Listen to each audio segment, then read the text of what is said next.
And I don't even want to exit this calendar year. No. We are going to stay in the year of our Lord, 2026. Because 165 days ago, 165 days ago, Super Bowl 60. Do you remember it? Only 165 days ago that we watched the Seattle Seahawks absolutely paste, dominate, obliterate, eviscerate the New England Patriots 29-13. And this is a true story. I have basically memorized, not basically, I have memorized the final score of every single Super Bowl. I couldn't remember what this one was. I looked it up there. I was like, what was the final score of this game? 29-13 is actually a flattering scoreline for the New England Patriots if you watch this game. Because if you just ask somebody, hey, remember that Super Bowl, Seahawks Patriots? Not the first one, the second one. Not the Malcolm Butler Super Bowl, the one that was played earlier this year. What do you think the score was in that game? Someone might say to you, I don't know, 38-7 with the way the game went. Seattle beat the crap out of the Patriots in that game. So 29-13, really? I think history will look favorably upon the New England Patriots, only losing by 16 points in that game. But look, we watched the game. We know how the game actually went. These two teams will play in the regular season opener Wednesday night, September 9th. And both of these teams report to training camp tomorrow on a phenomenal Football Friday. And as we look at and analyze the last 165 days with the NFC champion and Super Bowl champion Seattle Seahawks and the AFC champion New England Patriots, one thing that's abundantly clear: these two off seasons couldn't have possibly been more different. These are like houses on your block. In the Seattle Seahawks house, not a lot going on. Not a lot of noise. Not a lot of fighting. Couple small improvements made to the house. Maybe you lost the rose bush. Maybe you planted some hydrangeas. Not a lot going on. A nice, quiet offseason for the reigning, defending Super Bowl champion Seattle Seahawks. The New England Patriots, on the other hand, are that house on the block where somehow, some way, the dad is always outside screaming at the mom and screaming at the kids. And the mom is screaming back. And maybe the eldest son is dropping F-bombs even though he's 8 years old. Anyone ever experienced that? I live in New York. I've seen it a lot. Patriots, been a little bit of what I think, people that watch the Bravo reality shows would call, it's been a messy offseason for the New England Patriots. Could you imagine Mike Macdonald, head coach of not the yacht rock singer, head coach of the Seattle Seahawks? Could you ever imagine Mike Macdonald on the front page of TMZ? Is that something that could ever happen in a billion years? We had Mike Vrabel, credit to him, that story looks like it's faded away until it hasn't, until Diana Rossini decides to do a tell-all. But until then, that seems like it's faded away. But lest we forget, this Mike Vrabel situation with Diana Rossini took up a ton of oxygen this offseason and was a massive distraction for the Patriots in free agency, obviously into the NFL draft.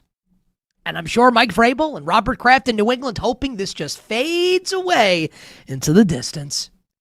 The Patriots also obviously swinging in the huge trade, which we expected to happen for quite some time, but that took up a lot of oxygen as well, acquiring A.J. Brown from the Philadelphia Eagles. So you really couldn't have had two different off seasons between teams that played in the Super Bowl from what we had with the Seattle Seahawks, nice and quiet, to the New England Patriots, loud, aggressive, and in your face. Wednesday, September 9th, less than 50 days away. The Seattle Seahawks in that game at our show sponsor BetMGM, where you can make it legendary. Seattle, a 3.5-point home favorite. The total in the game is 44.5. The spread of the game, a little noteworthy. And look, obviously, we have a lot of time in between now and the opener, but just to say this, we have seen the Patriots draw some action in the betting market. It's early, I know that, but this opened 4.5, 5. We're now down to 3.5. Not a huge move, but I think that this is some optimism here in the new Patriots offense, but not just with A.J. Brown, but with Romeo Doubs and, the first-round pick, Caleb Lomu. We will get to all of that with New England coming up in a little bit. But I want to start here as we talk about the two participants of Super Bowl 60 and their off seasons, both reporting to camp tomorrow. Let's first discuss the Super Bowl champion, Seattle Seahawks. The Seattle Seahawks and the way that we, and I'm guilty of this also, so I want to put my hand up right now and I will say this. I'm going to make it sound like I am lecturing you on your feelings on this matter. And I don't mean for that to be how it's taken, because I'm right with you in this. I am exceptionally guilty of what I'm about to say. And I know that. And I still, for whatever reason, can't shake myself off of this feeling. The Seattle Seahawks are like the spouse that cheats. Like the spouse that cheats. So imagine, right? You're in a relationship. Your partner, your wife, your husband, whatever it is, cheats. It's on record. This person's a cheater. Your friends try and tell you, this person is a cheater. They have cheated on you. What are you doing here? Why are you still putting up with this? It's documented. They've admitted it. Whether or not they're actually contrite or not doesn't really matter. The fact of the matter is they have cheated. And you, for whatever the reason, blinded by whatever it is, and there's a lot of things that could fall under that umbrella, you say to yourself, no. This time, it's going to be different. I believe that it's going to be different. I don't believe what has just happened. I don't believe that's actually what it is. I don't believe this is who this person actually is. And I think it's going to be different moving forward. We all know people like that. Maybe you've been that person. Hell, I can tell you, me personally, I've been in a relationship in the past where I've been with a girl who has done some shady things. And you know what you do? Because in this instance, I'm blinded by looks. And I'll be honest about that. So you make excuses, right? You say, oh, it's not going to be like this. And no, it's going to be different now. No, she promised it's going to be different now. It's going to be different moving forward. We as football fans look at the Seattle Seahawks in this way. The Seattle Seahawks were the best team in football last season. By any objective measure, eye test, if you're actually paying attention, all the advanced statistics, and, they won the Super Bowl. They were the best team. And yet, we have spent this entire offseason talking about the Los Angeles Rams. I bet you, out there watching or listening, that you think of the Rams in the NFC and in the NFC West before you think about the Seattle Seahawks. And this is where I'm guilty too. Because while you're focused on the Rams, I love the San Francisco 49ers. And here are the reigning defending Super Bowl champion Seattle Seahawks like, hey guys, remember me? Remember us? We just won the Super Bowl. We watched it happen 165 days ago. It's not like this was 20 years ago. 165 days ago, the Seattle Seahawks won the Super Bowl championship. They won it. Just like that spouse, that partner cheated. It happened. And just like the partner is going to say, no, it's going to be different this time, we are all collectively, most of us, at the least, hand-waving it away. We saw it happen, but do we actually believe? Do we actually believe? We and I. This is like doubting Thomas in the Bible, who needs to see, and I'm going to use a biblical reference here, I don't mean to make this religious, but needs to see Jesus' wounds before he believes. And then he sees them, and he believes. We are being shown the wounds, and we still don't believe in the Seattle Seahawks. The Rams are minus 105 to win the NFC West. The Rams are the favorite to win the Super Bowl. And when any of us talk about the NFC this season, all roads start and lead to Los Angeles, which is a little fun given that the Super Bowl will be played there this season. Isn't that funny? Isn't it funny? The Seattle Seahawks, a quiet organization, goes about its business, doesn't have the flashy headlines. They don't take Ty Simpson in the first round. Don't trade for Myles Garrett. I'm not saying any of these moves are bad. Didn't trade for A.J. Brown. Didn't have the coach on the front page of the New York Post. And we all just kind of say, you know what? Even though we just watched this happen, I don't think it's going to happen again. And I'm guilty of it, too. And I think that's really important context. And it's something that all of us should think about, including me. This is a battle that I have with myself when I think about the NFC West, especially. And I'm like, man, I love the Niners this year. And I'm forced to say, am I just doing this thing again where I'm looking past the Seahawks? Like when I picked the Rams to beat them in the Thursday night game towards the end of the year, or when I picked the Rams to beat them on Championship Sunday. Am I doing this again with the Seattle Seahawks? And it's very possible that I and we are doing it again. So with that context, let's talk about the 2026 Seattle Seahawks, who will embark on training camp tomorrow. Now, we see this every year with every Super Bowl champion. There is never an exception. When you win the Super Bowl, the rent gets raised. Your players, right, wrong, or indifferent, become more valuable in the eyes of decision makers around the NFL, in the eyes of media, and in the eyes of fans. You are going to lose players when you win a championship. It always happens. In Seattle, no different. Super Bowl MVP Kenneth Walker, now toting the rock in Kansas City for Patrick Mahomes and the Chiefs. Kobe Bryant is gone. Boye Mafe is gone. Reek Woolen is gone. And the biggest loss of all is not somebody on the field. Clint Kubiak, the architect of Seattle's offense, who coaxed along, Kevin O'Connell did it the year before, but helped coax a wonderful year out of Sam Darnold that culminated in a Super Bowl championship where he didn't fall flat on his face in the big moments.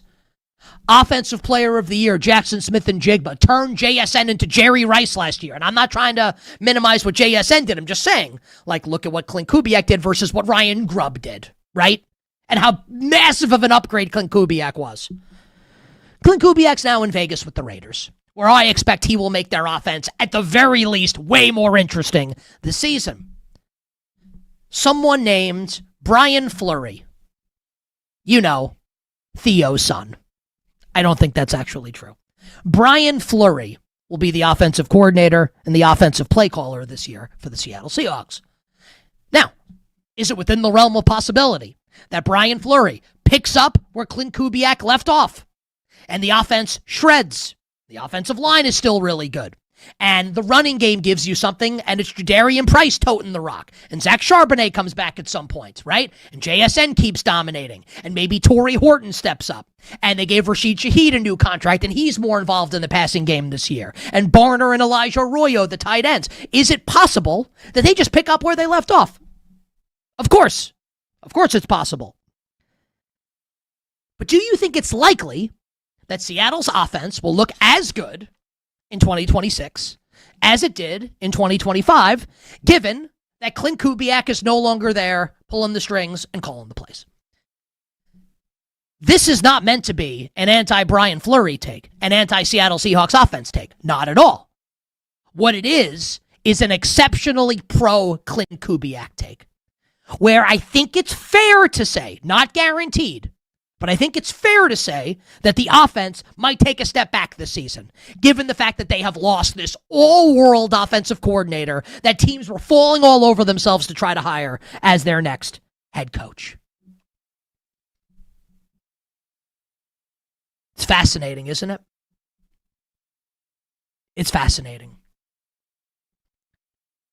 The Seahawks, despite their losses this offseason, are really not going to look dramatically different, at least on the field in terms of the players. Yes, they lost some big players. They lost Kenneth Walker, Super Bowl MVP, but look, he's running back. Not that running backs aren't vitally important, but look, can Jadarian Price and Zach Charbonnet, when he comes back, can they give you what Kenneth Walker gave you? It can definitely happen. It can definitely happen. And I doubt, even if Brian Fleury, even if he's not Clint Kubiak, and I don't think he will be, I think it's probably fair to say he won't be, he will almost certainly be better than Ryan Grubb, who called the plays year one for Mike McDonald in Seattle. And despite all of this, despite all of it, despite all of us watching 165 days ago when the Seahawks destroyed the Patriots to win the Super Bowl, despite all of it, you love the Los Angeles Rams, and I love the San Francisco 49ers. Are we all stupid? I might be. I don't want to speak for anybody else. But I think it's something that we need to consider as we approach the start of the season. Are we looking past what's right in front of us? That they just might be the best team again. We're just getting started here. Tremendous Football Thursday edition of You Better You Bet Westwood One Sports. Nick Kostos and you, presented by BetMGM. On the other side, the New England Patriots, off the easiest schedule in the history of the National Football League.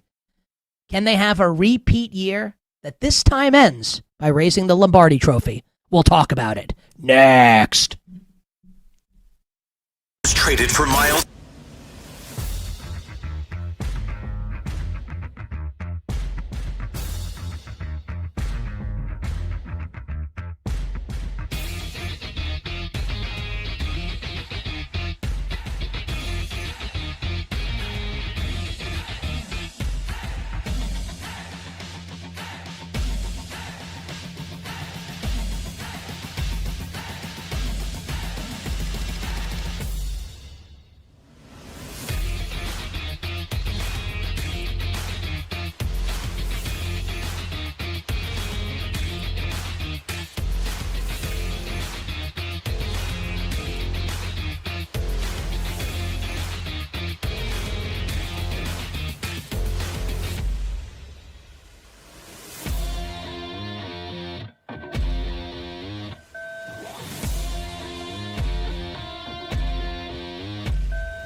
Anderson coming off the edge. May steps into it, takes a shot downfield, and caught for the touchdown, Kayshon Boutte. Wow. Now, back to You Better You Bet with Nick Kostos, presented by BetMGM on Westwood One Sports. But on You Better You Bet, sponsored by Progressive Commercial Insurance, protecting your business vehicles 24/7. See if you can save at ProgressiveCommercial.com. ProgressiveCommercial.com. Joe Buck on the call. Patriots-Texans divisional round playoff game. That was a great catch by Kayshon Boutte. Rocking everywhere, as the Patriots will begin their training camp tomorrow, Friday, July the 24th. Okay. So the New England Patriots were a pretty divisive team last year amongst fans and media. And I think a couple things can be true simultaneously. The Patriots did not suck, right? And I know that sounds like an obvious thing to say, but there is a sector of fans that believe, well, the Patriots were a product of a very easy schedule. And if not for that easy schedule, they would not have been as good. And look, like, that can be true. The 2025 New England Patriots had the easiest schedule ever in the history of the National Football League. And then, on Championship Sunday, got to play the Denver Broncos without their starting quarterback. And then they actually had to step up in class and play a true heavyweight in the Super Bowl, and we all saw what happened. Which basically makes the 2025 New England Patriots the equivalent of Argentina in this year's World Cup, minus all the VAR controversy. And just like Argentina got stuffed into a locker by Spain in the World Cup final, the better team, the dominant team, so too did it happen to the New England Patriots after an easy run to the championship game, got absolutely thumped by a better team when it mattered the most. But that doesn't mean that the Patriots were not good, and that the Patriots are not built for future success. And I think something all of us are going to have to grapple with, and we had our friend Ryan Glasspiegel from Front Office Sports on the show yesterday, and Ryan is primarily a sports media reporter, but I know him and I are friends. I know that he loves to bet on sports, and he thinks about sports in that kind of way, right? And he even said it yesterday. He's fading the New England Patriots because the Patriots lost the Super Bowl. And look what happened to the Kansas City Chiefs, to be fair. After getting thumped by the Eagles in the Super Bowl, in Super Bowl 59. The wheels came off last year. Doesn't mean it's guaranteed to happen, but more often than not, we see the Super Bowl loser struggle the following season. So I think we kind of all have to rationalize this, right? Because I'll be sincere. When I look at the Patriots heading into this year, I don't necessarily think they're the best team in their own division. I love Buffalo this year. I was calling for Sean McDermott's ouster for a long time. Now it's Joe Brady, and now it's a new defensive scheme. Jim Leonard calling the shots. I really like the Bills. So I don't even want to say the Patriots are the best team in their own division. I don't want to say the Patriots are better than the Baltimore Ravens. I don't want to say they're better than the Houston Texans, who I'm very high on this year. And there's going to be at least one, probably two, maybe three teams in the AFC West that are all better than the Patriots. But that doesn't mean the Patriots are going 6-11 or 7-10. So where do you, out there listening and watching, land on this team at this moment before they report to training camp?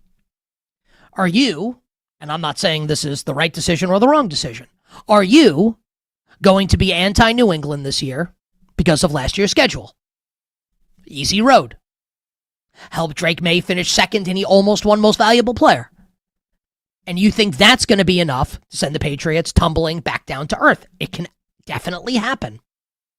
Or are you going to look at what happened this offseason, Mike Vrabel scandal notwithstanding with Diana Rossini, and say they're better now than they were at the end of last season? That's a fact. They are going to be on field. The players, the roster is better this season than it was last season when they went to the Super Bowl.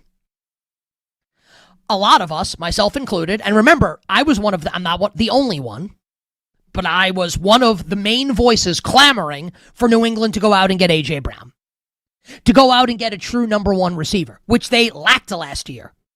And not only did they trade for A.J. Brown, which is awesome, right? Reunite A.J. Brown with Mike Vrabel, obviously they were together in Tennessee, and give Drake May this true alpha number one, but they also signed Romeo Doubs. Now, I'm not going to sit here and tell you that Romeo Doubs is T. Higgins to A.J. Brown's Jamar Chase. I don't think Romeo Doubs is that level of number two receiver, but Romeo Doubs is criminally underrated. He is an excellent wide receiver and represents a huge upgrade for like Romeo Doubs or Stephon Diggs, if you're being honest. Like for their careers, Diggs' ceiling and Diggs' upside was higher than Romeo Doubs. Like Doubs has never been as good at his best as Diggs was at his best. But today, where they're at today in their lives and careers and in their ages, Romeo Doubs is definitely better than Stephon Diggs. And so is A.J. Brown. A huge upgrade. It should also go noted that, one of the big bugaboos for the Patriots down the stretch of the season, certainly in the postseason when Drake May's play dropped off a little bit, that is not subjective, that is objective. His play dropped off was because the offensive line completely fell apart. Most notably, the rookie left tackle, Will Campbell, who was awful at moments in the postseason. Do you find it interesting that the New England Patriots, at the end of the first round of this year's draft, took Caleb Lomu out of Utah? My sense is that you, the listener and viewer, don't remember that they took Caleb Lomu. That's okay. He's a left tackle from the university. This is why I'm here, though.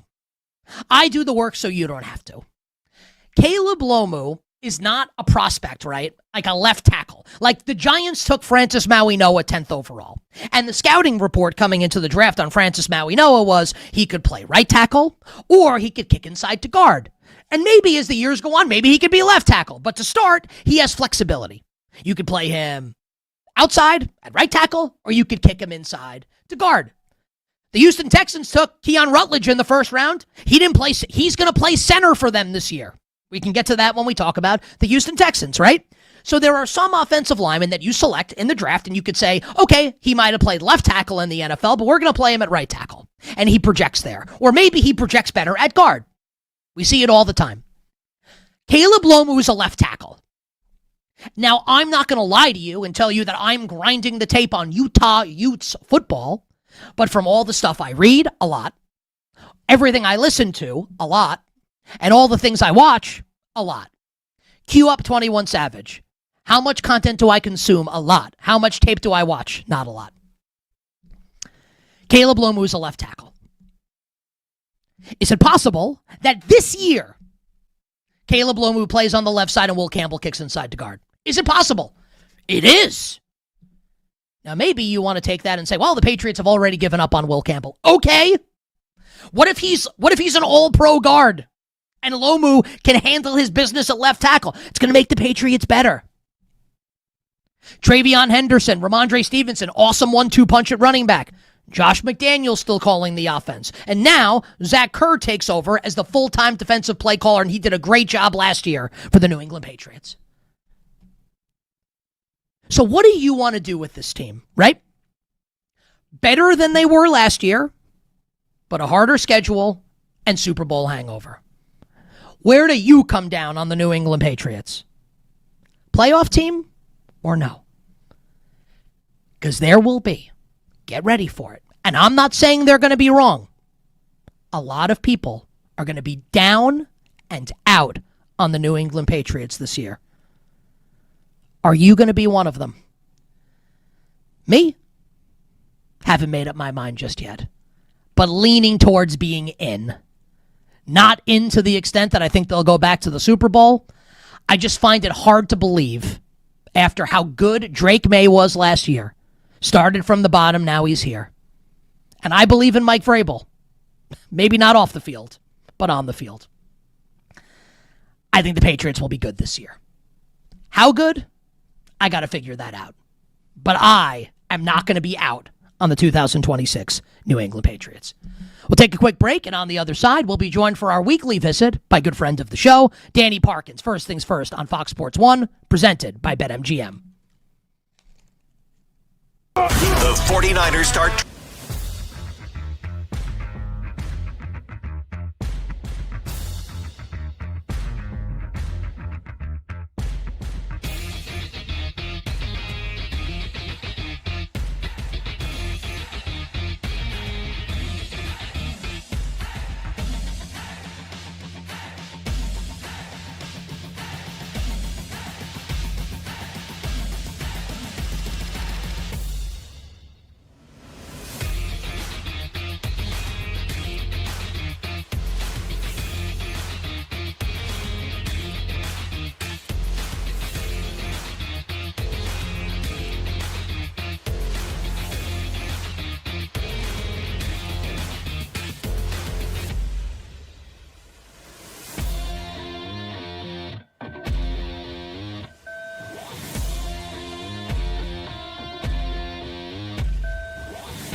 Danny's there.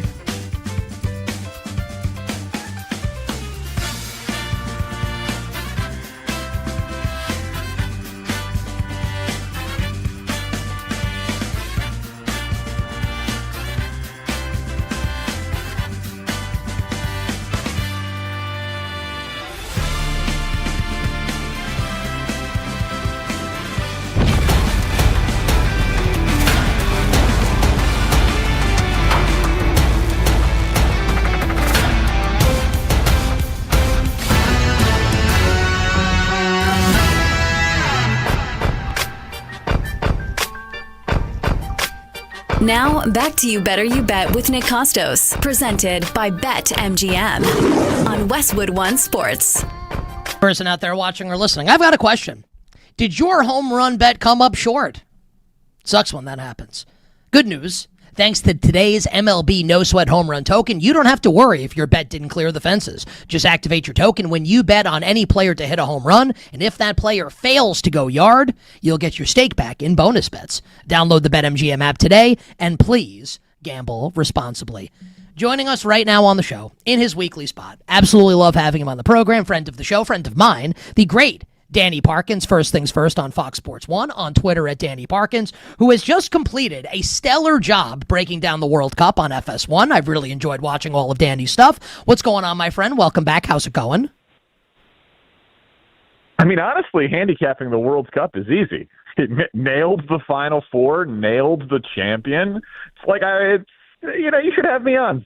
I'll be your EPL expert, your MLS expert. What do you need? The goal, here's what I did. Okay. I said, you know what? The team that hasn't lost in 36 matches going into the title game, and it allowed one goal in the tournament, they're going to win. That's what I did. Defense wins championships, you know? They're the 85 Bears of international soccer, right? After this unbelievable run. We talked about it. I think it was on last week's show that it was so funny, like how the whole tournament, and I totally understand it. I used to mock the talking heads, and now I have become a talking head. But it's like it is easier to understand and parachute in and celebrate and be entertained by offense. Of course, chicks dig the long ball. We know this in sports.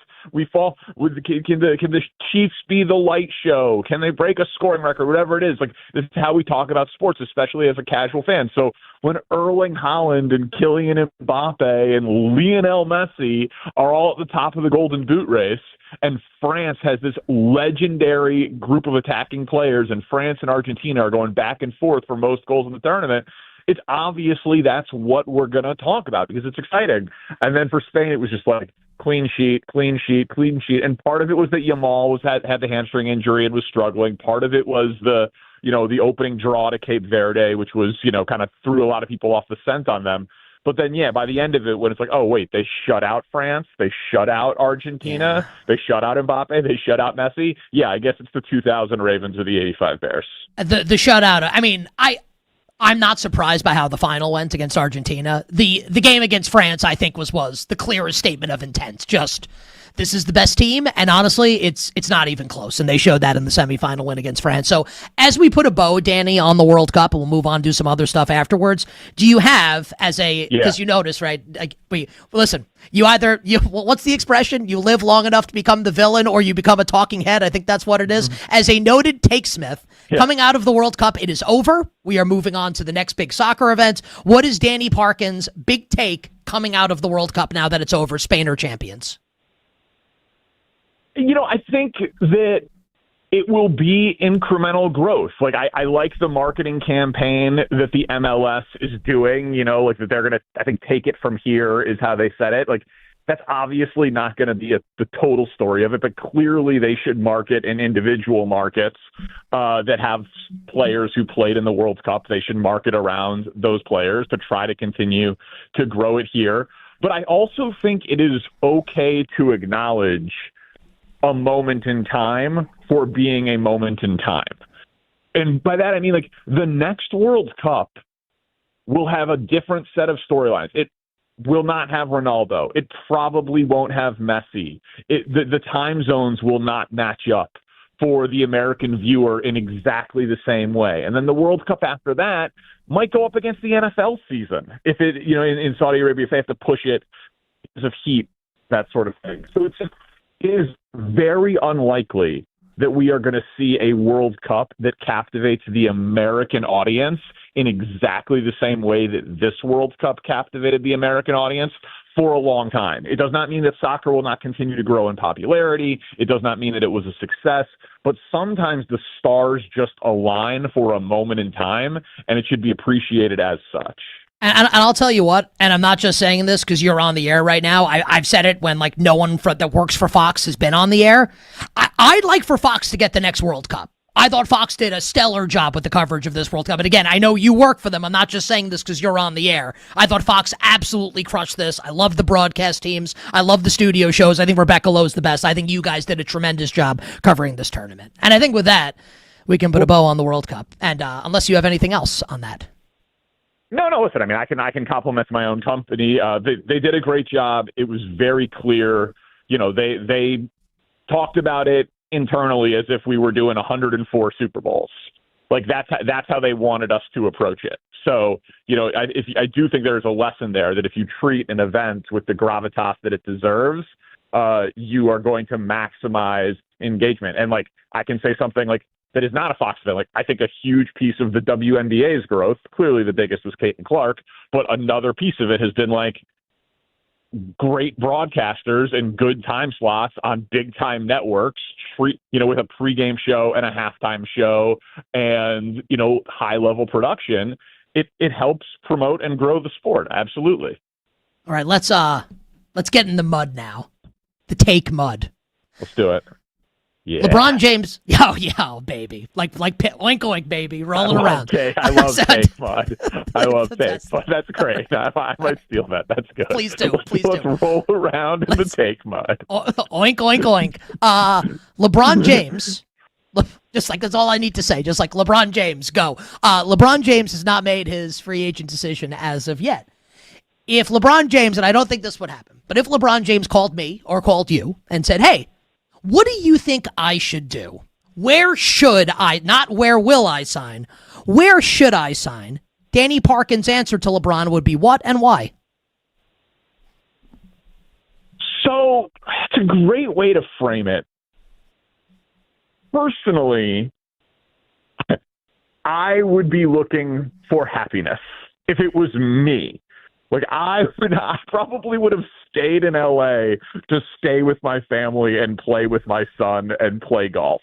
But I'm clearly not LeBron James. Like he's clearly not prioritizing. Like the fact that Cleveland or the fact that Miami and Philly are on his list, he's like, not only am I not going to stay with my family, I'm going to move thousands of miles away for months out of the year. Like it is clearly a factor, but it is clearly not the biggest factor, right? So let's try to remove that piece of it. I also don't think this is a one-year thing. Now, injuries can happen at any time. If he suffers a big injury, it probably would be. Father Time undefeated, all of those things. I would say Cleveland. I think it's the cleanest narratively. I think those guys have all played together. I think him and Jaylen Brown is too much new too soon. Him and Giannis is too much new too soon. If Wade, Bosh, and LeBron couldn't win in year one when they were all at the peak of their powers, none of those teams are a super team. Like none of the potential teams he could join are a super team like that one was. They're not in their peaks. It's going to probably be at least a year until he can compete for a title. And then we're talking about year 25, and it's tough. So through that prism, if the goal is win a title, not this year, but 2 years from now, Miami probably represents the highest upside. Because you know the defense is taken care of, you know the athleticism is taken care of, and Giannis is the best player who you could possibly team up with realistically of all of the teams given, and he's a potential nightmare for Wemby specifically, who you might need to go through in the title.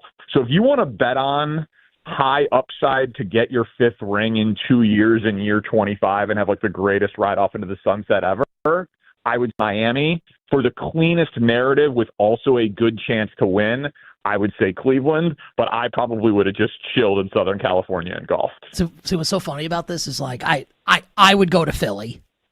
You go and you win a championship with the Sixers? Oh yeah. Like we're talking like he won in Miami, he won in Cleveland. Go win in Philly. Like imagine what happens then. Right. But the odds are he's not winning in any of these places, right? My assessment of that would be this year, I would say Philly gives him the best. If we're only talking about those three teams, I think him joining the Sixers gives him a better chance to win than him joining Miami or him joining Cleveland. I think that is arguably like if you turned off health, right, on like the video game it's settings, like NBA 2K, turn off agree with injuries. you. Yeah. Yeah, if you turn right, yeah, you don't turn off health, you turn off injuries, and then I would agree with you. But are we really saying that Joel Embiid is going to be healthy for a full playoff run? And if he isn't, that team is really, really, really exciting and interesting, but it's not very big. Like, it doesn't have a lot of front court size and rim protection and an answer to Wemby and all of those things. So, and the other thing is, like, if he goes to Miami and it doesn't work, he's not going to be hated in Miami. If he goes to Cleveland and it doesn't work, he's not going to be hated in Cleveland. If he goes to Golden State and it doesn't work, he's not going to be hated in Golden State. If he goes to Philly and it doesn't work, I don't know, man. The Philly fan is ruthless. Yeah. I could see the downside of that atmosphere, fan base, toxicity, all of it. Just like LeBron James is going to end his NBA career living in Philadelphia 6 months out of the year. I don't know. When I say it, it doesn't make a lot of sense to me. I said, listen, no risk it, no biscuit. We only have a couple minutes to go here. I will hit you with last one here. I led the show today. The Seahawks and Patriots open up training camp tomorrow. Did a little something on Seattle, did a little something on New England. So I'm going to give you a sentence, and you tell me what you think about the sentence as it concerns you and your thoughts for this season in about a minute. Are you Danny Parkins, and do you feel we, collectively, as the media and football fans, are we sleeping on the reigning defending Super Bowl champion Seattle Seahawks in about 60 seconds? I mean, of course. Like, isn't that funny? Yeah, it is, but it arguably happened before the last piece of confetti fell. Like, it was a weird team. They were dominant, just utterly dominant across the board. But kind of like what I was talking about with goal scoring in soccer, because we are a little bit of simpletons collectively, it's like, well, I mean, it is Sam Darnold, and that's just totally not fair. Like, they lost Kenneth Walker. We'll see about Emanwari's ankle injury. That is like a very serious thing to monitor. Obviously, losing Kubiak is a huge question mark that will not be answered for weeks and weeks and weeks into the season before we can make a real judgment on whether or not that was, like, how big of a drop-off that was. But for a reigning Super Bowl champion to lose a play caller and a running back and a safety in Kobe Bryant, who I'm hoping is great because he went to the Bears, that's a lot of continuity for a team that was as dominant as they were last year. So, yes, we're underrating them. Oink, oink. Oink, oink, my man. Let's roll around. That was dude, fun. You're the best. You're the best. First things first, Fox Sports. Thank you, buddy. At Danny Parkins on Twitter. Stay well. We'll catch up next week. That is our friend of the show, Danny Parkins, joining us on the show. Bill Zimmerman, would you like to grunt like a pig before we bid adieu for this hour? That is legitimate. Hour 2 coming up next. Drew Dinsick starts it off. This is Westwood One Sports.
Teams in the business are on You Better You Bet with Nick Kostos. Hey, this is Joe Buck, and you have done it. You have found it. You are listening to You Better You Bet. Great decision. This is Bob Costas, not Kostos, but you are listening to Nick Kostos on You Better You Bet. Hi, this is Kevin Harlan of CBS, Westwood One, and TNT, and I'm listening as you do every day to You Better You Bet with the most handsome single man in the radio business. A man who, if I was not married for 38 years, I might consider myself the kind of guy that can electrify a listening audience and a crowd of bystanders watching him do what he does so well each and every day. Continue to listen right here on You Better You Bet. This is You Better You Bet on Westwood One Sports, brought to you by BetMGM.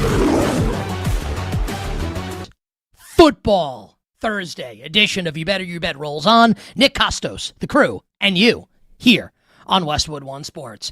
Man, love this time of year. First hour of the show, National Football League. Patriots and Seahawks reporting to training camp tomorrow. They played Super Bowl 60 165 days ago. Wildly different off seasons for both of these teams. Seattle, a nice, quiet, peaceful off season, and the Patriots on the cover of TMZ, trading for A.J. Brown. Couldn't be more different. And I have asked a couple of questions to you, the audience, and me, of myself.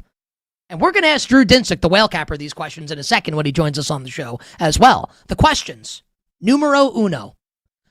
Are all of us collectively sleeping on the Seattle Seahawks entering this year? And question numero dos. Are you going to be out on the New England Patriots solely because the schedule is harder than it was last year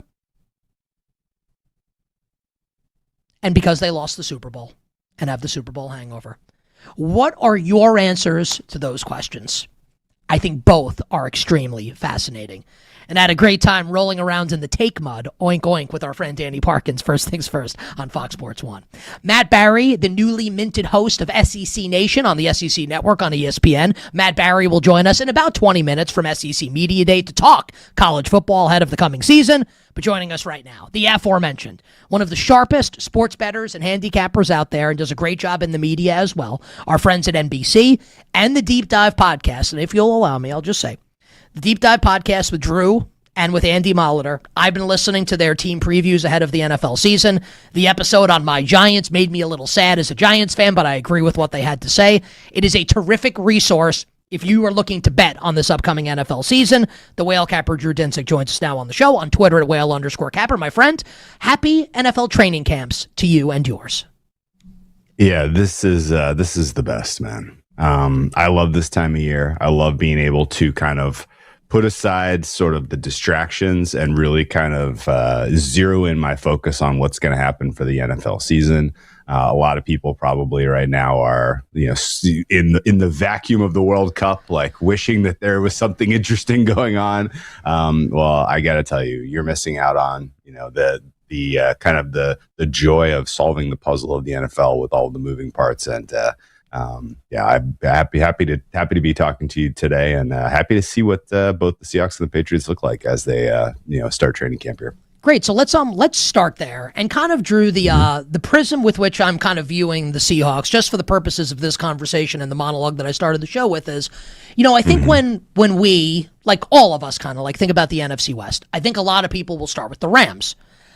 I love the 49ers. And what's funny is we just watched 165 days ago, not 165 years ago.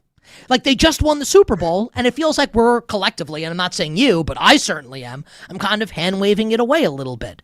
So I'm curious, as it stands right now on Thursday, July 23rd, the Seahawks, they just won the Super Bowl. They're not even the favorite to win their own division. Where is Drew Dinsick at right now on the 2026 Seattle Seahawks as they get sent to defend their Super Bowl trophy? Yeah, Seahawks number 2 right now in terms of fair and neutral rating. Number 2 with the bullet. Like, I have 1 and 2 pretty close. It's the Rams number 1 for me, Seahawks number 2, and then there's a pretty decent gap. Their kind of their offseason was quiet, as you kind of noted in the start of the show there. They retained, I think, an important piece in Rashid Shaheed, who could continue to help their offense grow as far as being in a kind of a modern passing offense. They lose Kenneth Walker. your mileage may vary in terms of how impactful you think that is. Matters more to the fantasy people than to me, and as a general kind of concept. But kind of the important thing to note about the Seahawks is Mike Macdonald is running a very, very, very strong organization there, and his defensive philosophy is what underpins this team and underpins their strength. The Seattle Seahawks are going to have one of the top 5 defenses in the NFL this year, and I think you can write that in pen. When you handicap the NFL, you have to be aware that year over year, defense is not necessarily predictive. In a lot of ways, it reflects who did you play more than it reflects like how good is your defense. I think the Seahawks are a bit of an exception to this rule because they're really keying on what I think is sort of the kind of biggest advantages in football right now, which is if your defense can confuse the quarterback pre-snap, they have a huge advantage in a play-by-play setting. And what Mike Macdonald does that's so spectacular is he confuses the quarterback with where is there a blitz coming? Is there pressure coming? What is this coverage? Is this it's very difficult to diagnose exactly what he's trying to do from play to play. They have a number of players who kind of fit a very fluid skill set so that you can do multiple things on a down to down snap. And I think what you saw in the Super Bowl and what made the Super Bowl, in my opinion, a pretty straightforward handicap is you had an incredibly talented young quarterback in Drake May who had never seen anything like that. And I think that specifically unwinds a lot of these young quarterbacks because you're asking them to do things that is just wildly outside of their comfort zone of solving a defense in the heat of battle, and that's just it's just not something that many people have ever been able to do in the sport of football. So as long as you have systems that have specific challenges to solve that problem, the Seattle Seahawks defense is going to be successful. And the fact that 2 of the smartest play designers and offensive minds that have ever come through football, in McVay and Shanahan, have not solved this and have to go through Seattle in this division, to me makes Seattle a reasonably likely hood team to repeat. As you look at their schedule, Nick, the Seahawks are going to be favored by over a field goal every single game until after Thanksgiving. Wow. They're not going to play as dogs until we get to November 29th. At the Rams? They are going to at San Francisco, November 29th. They're going to probably be small dogs. They don't play the Rams until week 16 on Christmas. Oh, this is week 16, week 18. Seahawks Rams love that from the schedule makers. Love that. Like we saw last year a little bit. Not exactly. Of course, yeah. We're not. Well, it's going to keep the futures markets super fun to play all year long because we're not going to know the 1 seed until Christmas, guys. Like that is very, very fun, and I think the Seahawks are going to compile wins as they take on this what is a very, very favorable schedule. Like you can kind of tell by the sequencing sometimes when the schedule makers are like kind of giving a team a pat on the back. And the Seahawks got one of those pat on the back kind of schedules. This is set up very well for them to have a smooth landing into the season. And then the challenges all come late. So if the Seahawks defense gets better from game 1 to game 17, that helps them potentially lock up a 1 seed. And then everybody's got to go through Seattle. That'll be huge. I think the big question for Seattle and whether you rate them kind of equal or higher than the Rams comes entirely down to your opinion of Sam Darnold. He carries with him still the stink of what happened early in his career, which I think people are always like, even though there's now 2 very clear samples of, full year samples of him, exceeding expectations to a humongous degree, there are still a lot of people who are going to really struggle to just acknowledge he's a top 10 quarterback in the NFL, which I think is, crazy. But that said, it's a new system. Clint Kubiak is gone. How much of the magic of what Seattle did offensively and Darnold, came from working with the brilliant mind in Kubiak last year and a brilliant mind in KOC 2 years ago. But then there's another side to this coin. What if having, an actual Super Bowl title to his name kind of frees Sam Darnold up to play even, to a higher level because he's not as concerned about, the way people perceive him. And in that world, if he, he still is throwing to a top 2 receiver in the sport, They have more weapons in the passing game this year. The pass protection should continue to improve as they was kind of anchored by a lot of really young players last year. So, there's certainly a world where this offense takes a step forward. But for me, the Seahawks kind of fit into a bucket of high floor defense. This defense is good enough. This team will be in the playoffs. It's just a matter of what their seed is. And then once we get down to, do they compete with the Rams or not? It kind of comes down to, are the Rams healthy when they play them? And, has Sam Darnold taken a step forward with this new offensive system? Drew Dinsick with us on the show, NBC Sports and the Deep Dive Podcast on Twitter at whale_capper. All right, good stuff there on Seattle. Now let's go to the team that they destroyed in Super Bowl 60, the New England Patriots. And they're like, it's a fascinating handicap, right? Fascinating team to think about. On paper, Drew, I think there's no question that the roster is better this year than it was last year. I'm sure you'll talk about the schedule is going to be way harder this year. So as it stands right now, what about the New England Patriots Super Bowl hangover and your thoughts on them, the AFC champions heading into this year? Yeah, so this is going to be the most fun team to talk about week in, week out, all season long, I think. Last year, they get to the Super Bowl, win the AFC on the back of a very, very soft schedule, a very, very soft playoff, kind of opponent sequencing. They smothered the Chargers in a day where their offense was meh. CJ Stroud beats himself, and then congratulations, you beat Jared Stidham. Now you're going to the Super Bowl. That was about the weakest path I can conceivably remember of getting to the Super Bowl for any team. And I think it's important to recognize that last year, I never had the Patriots rated higher than about a +2, right? There's a lot of times where people will kind of just, kind of get through a result and it's like, oh, they just won a wild card game. We got to upgrade them. They just won a divisional playoff game. They just won a conference championship game. We got to upgrade these guys. There wasn't really a good reason to do that with the Patriots last year. They were like kind of, once you kind of understood that Drake May had taken the leap, this was clearly like a +2, maybe a +2.5 team in terms of how do you rate just for context, without getting into how the sausage is made. Yeah. Can you give an example of a team that you had a better rating on than the Patriots, just for context for the audience, and then talk more about New England? Sure. So last year, I think I started out with when we had a healthy Lamar Jackson. The Baltimore Ravens started the season for me as about a +6. Last year, that was my highest rated team going into the season. And, once Lamar Jackson got hurt and his, quarterback, his EPA per play fell through the absolute floor compared to what he did the prior season, you had to start downgrading that team. And I think I finished with the Ravens around a 0, bet against them again, with the Steelers in the final game of the regular season. I remember that well.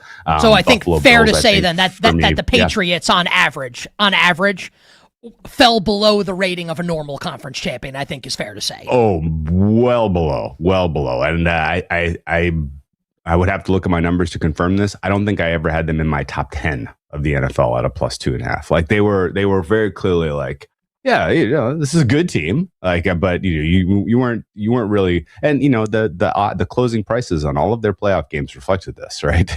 There was pretty clearly consensus that the Patriots were around a +2.5 by the market.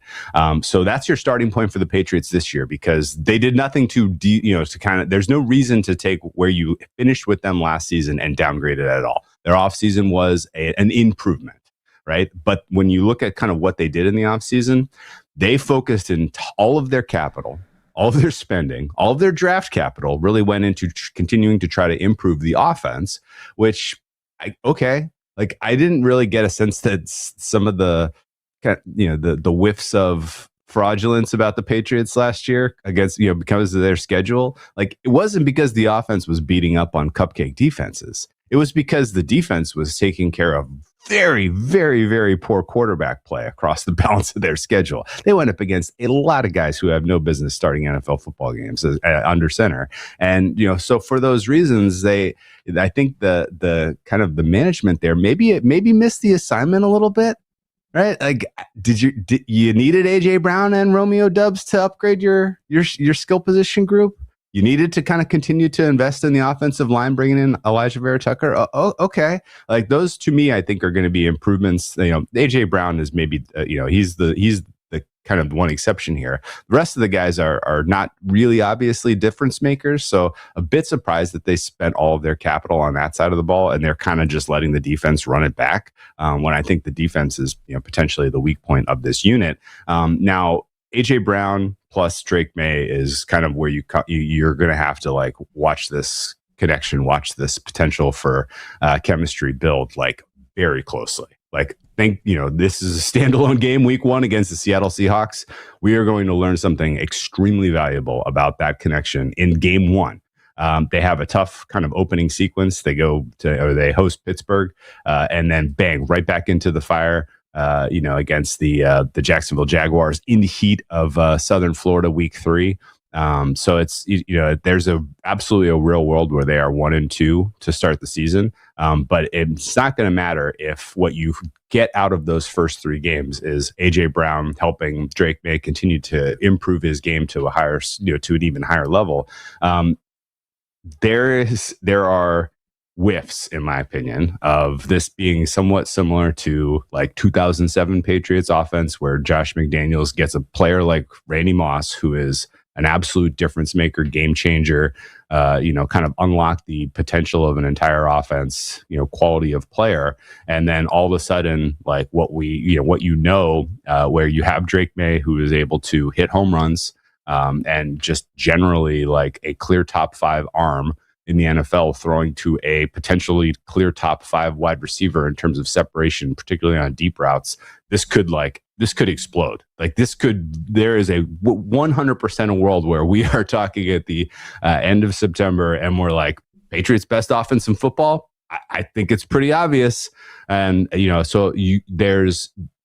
the setup here is the Patriots have a good, potentially game-changing offense, I think. They have a defense that has huge questions that were completely ignored with the offseason roster changes. And so they're going to be winning games, I think, with 30-plus points if they're winning games. And the question becomes, when do you kind of jump in with the Patriots and try to prey on the upside? And for me, that answer is September 28th. Like, get through this opening stretch, get through the Seattle Banner Rays, where you're probably going to lose, get through the Jacksonville game where you're going to have to go sweat it out in the heat. And then you go at Buffalo week 4, a team that I think is pretty flawed. And you're taking your 30 plus point offense into Buffalo. And you're going to have to outscore Josh Allen with, what he's got in terms of talent on that roster. I think you can do it. I think that's kind of when you swing on the Patriots before that Buffalo Bills game, because coming out of that Buffalo game, if they're 2-2 and they have one win against the Bills, they get the Raiders, they get the Jets, they get Miami in 3 of their next 4. Those are going to be comfortable wins, and I think you can basically kind of capture that as a pivot point for New England. And if you're going to buy low on them, and I don't even know that I think the right strategy is make 3 bets right before that Bills game. You bet them to, win the AFC East at a plus money price to cover a stake on Drake May to win MVP, Patriots to win the AFC. And then you've got the upside of the Patriots offense reaching number 1 in the NFL in your pocket. And you've got the Patriots potentially winning an AFC that is AFC East that is very weak. We could talk about the Bills another day, but I have questions. So right now, just give me, because I have a last question I want to ask you, but just this one. Give me one word answer. Bills or Patriots is the answer. Who wins the AFC East this year? Just one word, and then that will lead to another question. The Patriots. I got to tell you something, man. That's spicy. I think I'm going to go with Buffalo, but love that. Yeah, would you like to expound on it a little bit? My odds are 55-45 in favor of Buffalo, just in terms of a neutral rating. But for me, the Patriots coming into the season have much more upside offensively. And to me, the Bills have much more downside, because all it takes is an injury to Josh Allen. And this is like, the Bills are right down there with the Jets and the Dolphins. Couldn't you say that if Drake May gets hurt, though, also? We have no evidence that Drake May doesn't have an NFL body. He doesn't take as many hits. He's not running as much as Josh Allen. And I got to tell you, man, like, they put Josh Allen in bubble wrap and only let him run when it's like high leverage and super important. And even in bubble wrap, broke his foot last year. The injuries are starting to compound for Josh Allen. And I'm not saying this is the year it's going to happen, but we haven't seen a Josh Allen year from hell to this point in his career. And I'm not going to be surprised if it's this year with some of the changes to the roster. Wow. I think we kind of have to be out of time here, which is really sad. I'd love to have you on again soon but the question I was going to ask you is give me your Super Bowl matchup right now. But there's no way we can do that in like a minute or so. I'm Niners Texans. Ooh, that's a fun one. Yeah. How dumb do you think that is? I don't think it's dumb. Both teams. You're right. It's smart. Well, yeah. Well, it's fun because, like, look, if you're swinging in those type of markets, don't play, Rams Bills, right? Like, don't go for the chalk, right? Go for something outrageous. I love this Texans defense. Key on a home run. Texas defense #1 in the NFL heading into the season. Yeah, I agree. And by the way, can the Niners stay healthy? If the Niners tired, LA Rams. Wired San Francisco 49ers. Drew, you're the best. Everyone check out the Deep Dive podcast for Drew and Andy Molitor and their individual breakdowns, podcast episodes on each team from a betting perspective entering the season, and for NBC Sports as well. We will catch up with you soon, my pal. Best luck, guys. All right, Drew Dinsick joining us on the show. Is my pal an expression? It's not, right? Should be like my friends. I guess my pal's okay, right? My pal Drew Dinsick. Is that okay? I don't know. Listen, you talk for a living, you say as many words as I do, some of them are going to come out a little wonky. We'll take a quick break. And on the other side, we'll turn our attention from the National Football League to college football. Matt Barry from ESPN's SEC Nation joins us next here on Westwood One Sports. The 40.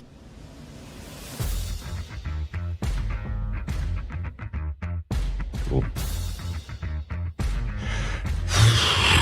If, again, like I'm...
backfield for Arch Manning. Pressure again.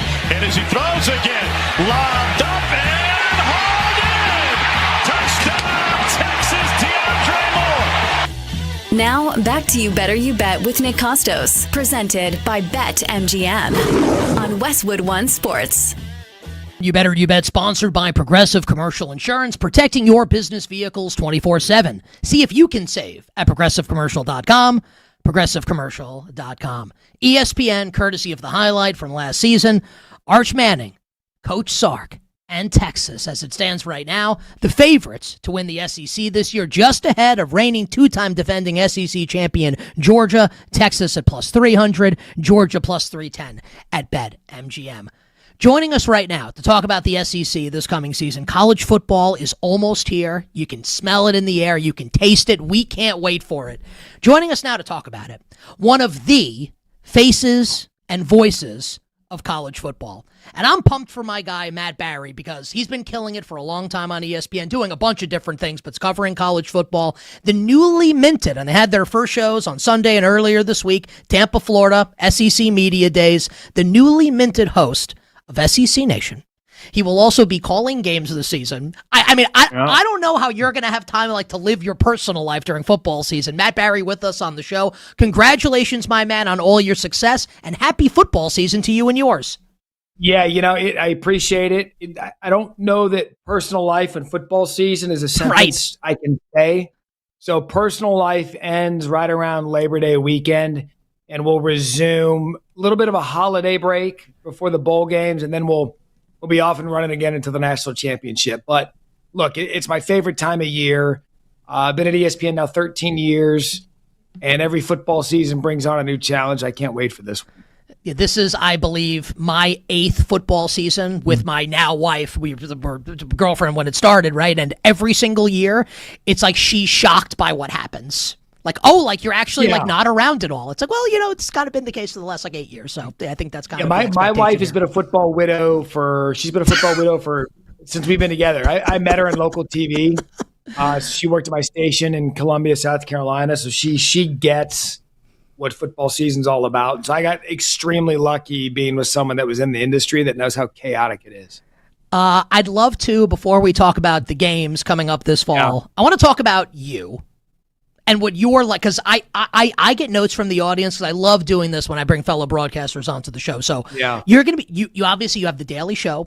You're going to be calling games. You're going to be traveling. Take us through what a week in the life of Matt Barry is going to be like coming up this college football season.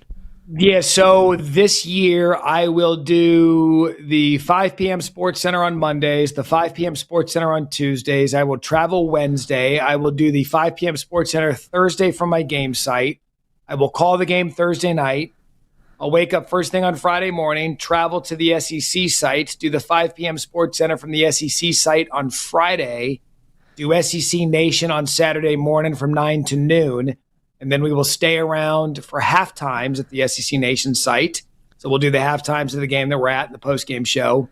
And then at some point, I'll hop on a flight Saturday night or Sunday morning, get 8 hours off for the week, and then start all over again on Mondays. So I'm fascinated by this because the arrangement that I've worked out with my wife, right, is on Saturdays, which is like my one day off during the week during football season. Right. On Saturdays, I'm watching games, but I set aside time to try and spend with my wife and daughter that's a kind of the I have to give up Saturday since I'm not giving up anything else during the week. So if Sunday's your day off, are you watching NFL games all day on the couch? No, or you spend take us how does that go? Yeah, we get outside, we go to brunch, we try to be humans on Sunday, and then the only time I will probably dive into the NFL, it's either after we've had brunch and hung out, I might watch the second half of the 4:00 games, or I'll watch the first half of Sunday Night Football, and I can never make it to the second half because I'll pass out from exhaustion just from the week. So I allow myself a little bit of time on Sundays to just sit there and veg out, and then I'll watch Monday Night Football. Monday Night Football is kind of my NFL night just because I'm doing the Sports Center at 5 p.m., so I'm kind of leading into it, and I've caught up on a little bit of rest on Monday morning. So usually Sunday night for a half, and then Monday is my NFL allotment. I love it. I love that. Let's talk some college football now ahead of the season. What is Matt Barry's favorite SEC storyline entering this year's college football season, and why? Well, yeah, I mean, to me, you got to wonder if the SEC is going to find its way back into the national championship for the first time in 3 years. To me, that's the biggest story in college football, just because I don't think – I mean, I was doing some prep this morning, and, I mean, you look at the league, there's probably about 6 teams, maybe 7, that could make a run at the SEC championship. So if you could make a run at the SEC championship, you would think you could make a run at the national championship. But I just think the league is so deep that someone at some point has to break through and go compete for a national championship. But it just doesn't happen in the last 3 years. And it's not a slight at the Big Ten, because Michigan, Ohio State, Indiana, they earned the right to call themselves national champions. When you look at what they went through during the season, they probably came in a bit healthier. Being battle tested in the Big Ten is a lot, but it's not as much as what an SEC schedule looks like. And so with the 9-game schedule coming for the SEC and having not played for national championship in 3 years, to me, that's the storyline, because the league has too many talented. I could pick 7 teams right now from the SEC that could make the playoff. 7 of the 12. I could say, yep. And so to not play for a national championship in the last 3 is kind of shocking, to be honest with you. So I'm going to be keeping a huge eye on that. If I asked you, Matt, because for me, I think the answer is going to be Georgia for me. I know a lot of people are really going to like Texas, and look, the talent on the team is absolutely unbelievable. I'm leaning towards Georgia with all the returning talent, and I love Kirby Smart. So I'm going to pick Georgia. If I made, and this can be a pencil, not pen, it's July 23rd. I'm just curious where your head is at. You're super plugged in. You know your stuff. If you had to pick one SEC school that you think will buck this recent trend, get back to the national championship game, who would it be and why? Georgia's a great place to start. And I agree with you there. Gunnar Stockton comes back. You love having a veteran at quarterback. But if I'm going on just talent alone, just on roster and what they have, I think Texas is absolutely frighteningly good and frighteningly talented. They are absolutely loaded at every position, at every single one. The only bugaboo that Texas has is the schedule. That's it. I mean, and that's a big component. But if you look at from start to finish, from receivers to quarterback to running backs to transfer portal guys on the defensive side of the ball to a Texas offensive line, this team is absolutely frighteningly good. And I'm telling you, if they get by Ohio State at home week 2, which I think that they will, the sky could be the limit for Sark and this team. And I'm going to, just for the audience, give you some of the schools on Texas's schedule this year. And this isn't like the schedule over the course of like 3 years who they're going to play. This is all this year. Ohio State. 1 year. At Tennessee. Yeah. OU. Florida with John Summerall. Ole Miss, obviously, with Chambliss back. LSU on the road. A&M. It's a murderer's row for Sark, Arch Manning, and the Texas Longhorns. I mentioned LSU there, Matt, and obviously with Lane Kiffin now and Baton Rouge and Death Valley, this is one of the more fascinating and one of the more hot-button programs. What about LSU and where you're at on Lane Kiffin? He's got some great quotes coming out from SEC Media Day. I believe I saw one on social media this morning. We're all going to die someday, which is always a great quote to say when you're at a media day. What about LSU this season with Lane Kiffin? It's all Sam Leavitt.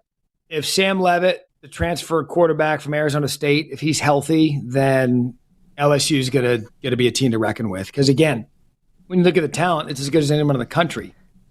He's coming off that Liz Frank surgery on his foot. I don't think they would have paid him the money and gone as hard for him as they did if they didn't think that he was going to be healthy. And if Sam Leavitt is healthy with what they have and with Lane's ability to make portal guys click right away, like LSU is one of those teams, I'm just telling you right now, if Leavitt's healthy, come week 7 or 8, you're going to want nothing to do with them. Absolutely nothing.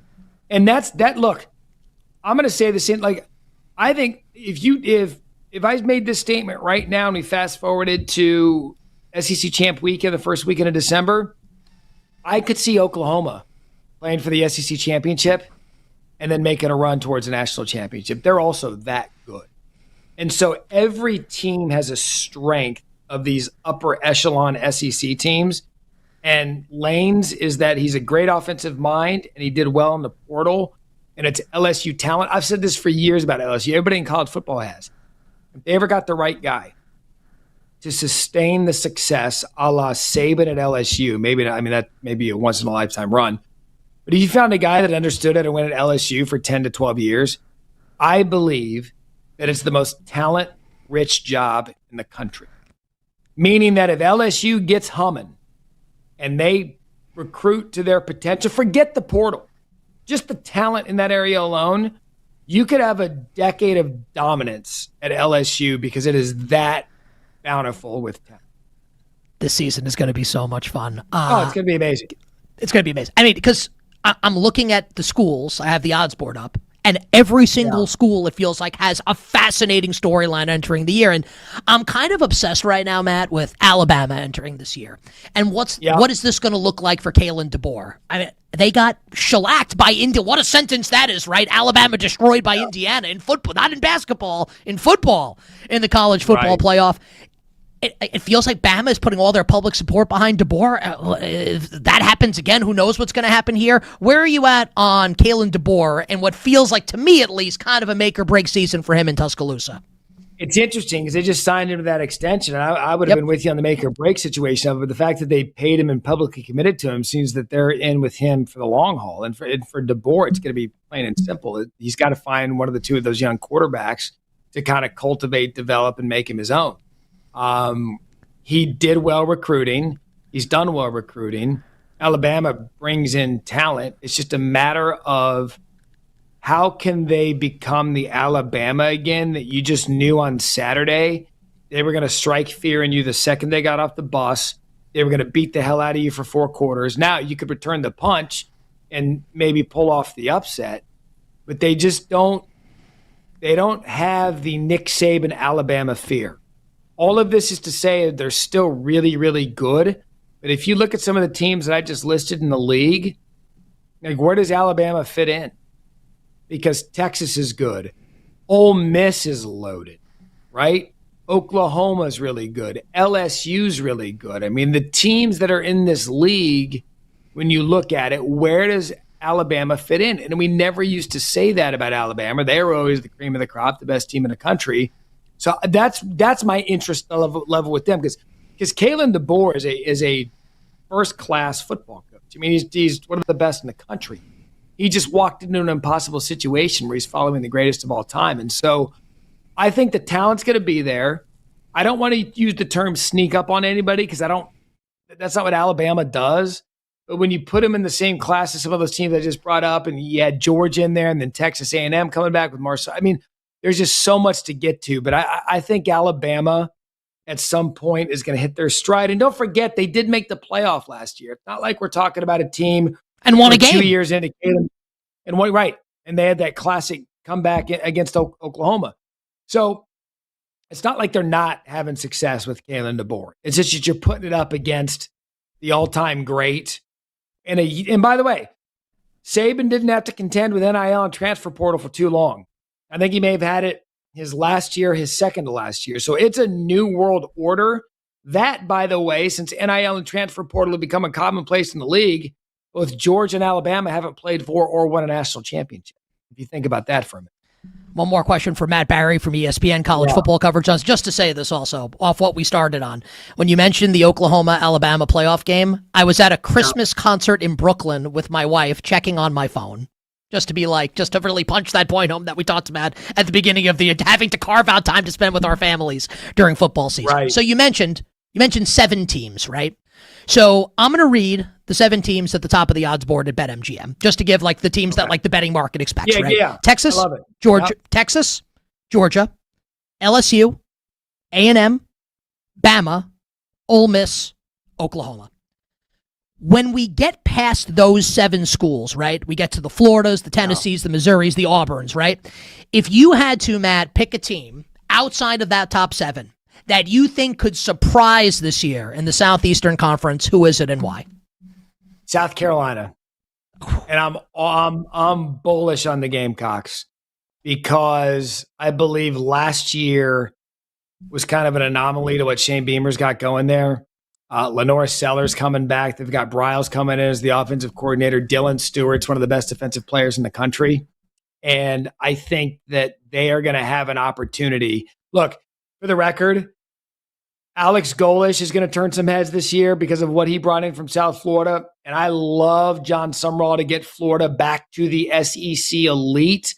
But if we're specifically talking about this year, those three teams, Carolina, Auburn, Florida, I think they are all going to jockey from week 1 till Thanksgiving weekend. Is that surprise team in the SEC that people maybe you can't say didn't see coming, but they're like, oh, welcome to the conversation, South Carolina, Auburn, and Florida. For me, because I know the good Lenore Sellers is really good, and I know that Dylan Stewart is a top 10 pick really good. So I'm going to say based on that, I think South Carolina has a remarkable season. I keep mentioning Lenore Sellers is potentially like a top 10 pick next year in the NFL draft at the quarterback position. And I think people need to get potentially used to that. Final question. Is LSU at Ole Miss this year at the Grove the most anticipated college football game in how long? Because I think about this game. I think about this game way more than I probably should at this point in the calendar. Decade plus. Right? I mean, well, first of all, we've got a Lane Kiffin reunion tour twice this year. He goes back to Tennessee, which is always fun. And then the week 3 at Ole Miss. They play USC this year? Get on the runway or no for LSU? Do they? No, I don't. It's a bad joke. That would be too good to be true. I was going to say, if we get that one, if there was an opening game for them, yeah, he's at Tennessee, he's at Ole Miss. I don't think that Oxford has any idea of what's going to happen that week, because Oxford is, I don't know if you've ever been there, but is one of my favorite college towns in America. It is college town personified. And when Lane had that thing going and Ole Miss has that thing going, it's one of the more fun and entertaining college towns. You add the fun and the charm of the square, the Grove, and everything Oxford, with the fact that it's LSU in and of itself, and then the vitriol of a fan base that's usually very polite and welcoming, and the infrastructure of Oxford to house every pregame show in America, every network in America. If I'm LSU, and I'm being dead serious, I would stay in Memphis an hour away. I would not show up in Oxford until the buses roll up to get there for pregame warmup. Oh, you know that Lane's not going to do that. Lane's a pro wrestling heel, man. He's going to soak it in. Yeah, he's going to soak it in. It's going to be amazing. Anywhere near Ole Miss. I wouldn't be anywhere near Oxford. It is going to be one of those games that you talk about. Lane will do a good job downplaying it, I think. Pete Golding was a star at Media Days this week. He was very entertaining at the podium. That leads me to believe of the two press conferences that game week 3, it might be Golding who's more entertaining than we would normally expect Lane to be. But either way, I'm telling you, it's going to be, and the ratings for that game are going to, look, ESPN, we're going to do all right. We're going to hype that game unlike any other, and we should, because it's going to be phenomenal. We got about 30 seconds left. Biggest game in the last decade. I can't wait for it. Can't wait to watch you guys this season. I hope we get to do this during the season, Matt, because you're great. Whatever Sincerely appreciate. I'm in. Great. Well, want to come on Monday? I'm kidding. but Bill will be in touch because you're awesome. Really appreciate the time. Congratulations on your success. Thank you. Matt Barry with us on the show, newly minted host of SEC Nation, calling games on ESPN, 5 p.m. Sports Center. The guy's an absolute media superstar and a very nice guy to boot. Hope to get him on during college football season. We'll take a quick break, and on the other side, we will talk about the Lou Dort trade to the Atlanta Hawks and why I think it's a win for all three teams involved. Up next on Westwood One Sports.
Now, back to You Better You Bet with Nick Kostos, presented by BetMGM on Westwood One Sports. Chance to hit the Lou Dort trade yesterday on the show. Lou Dort traded from the Oklahoma City Thunder to the Atlanta Hawks as part of a 3-team deal with the Dallas Mavericks. So Lou Dort lands in Atlanta, along with Ryan Nembhard. Dallas gets former number 1 overall NBA draft pick from a couple years ago, Zachary Risachet. And now Dallas has 2 of the last 3 number 1 overall picks with Flagg and Risachet. Little interesting there. And the Thunder get a cavalcade of second-round picks. So remember last summer, right, when the Boston Celtics were trying to get under the second apron, and I talked about this way in advance of it happening, and I think people that pay attention knew this was going to happen, that Boston was going to need to shed some salary, right, ahead of this year. And they did so, right, trading Drew Holiday and trading Kristaps Porzingis. What the Oklahoma City Thunder have done this year is like the evolved version of what Boston did last year. And probably the start of something that's going to be happening way more often in summers in the NBA, where you're going to have teams up against the second apron that don't want to have to deal with those financial penalties, that are going to have to trade players and shed salary as a result. So the Thunder continue to load up with second-round picks in this new NBA world with the anti-tanking measures, and obviously still have a loaded roster. Atlanta, I think, is a winner here because in addition to Dort, they had a separate trade with Aaron Wiggins for Oklahoma City. Dort is a defensive wizard. He joins Dyson Daniels and Nickeil Alexander-Walker, Jalen Johnson, CJ McCollum. Don't forget, Atlanta drafted Kingston Flemings with the New Orleans Pelicans pick in the first round. And there's an upside case to be made for Atlanta this year in the Eastern Conference with a great coach in Quinn Snyder. Like if Jalen Johnson takes that next step. What if Kingston Flemings is good immediately? The Hawks are going to be, I don't think they're going to win the East, but I really like the foundation they're laying in Atlanta with the Hawks. And for Dallas, at the beginning of the Cooper Flagg era, a very worthy roll of the dice to try and resuscitate the young career of former number 1 overall pick in the NBA draft, Zachary Risachet. So the rare win-win-win trade in sports with the Thunder, the Mavericks, and the Hawks. Power Hour, final hour coming up next. NFL, NBA, Major League Baseball on the way.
Now, back to You Better You Bet with Nick Kostos, presented by BetMGM on Westwood One Sports.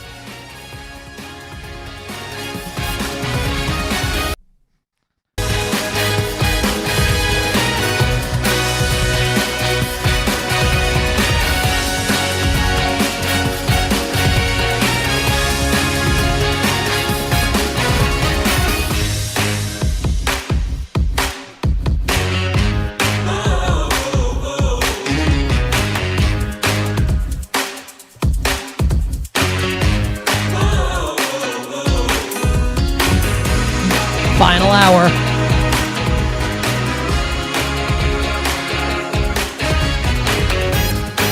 Power hour.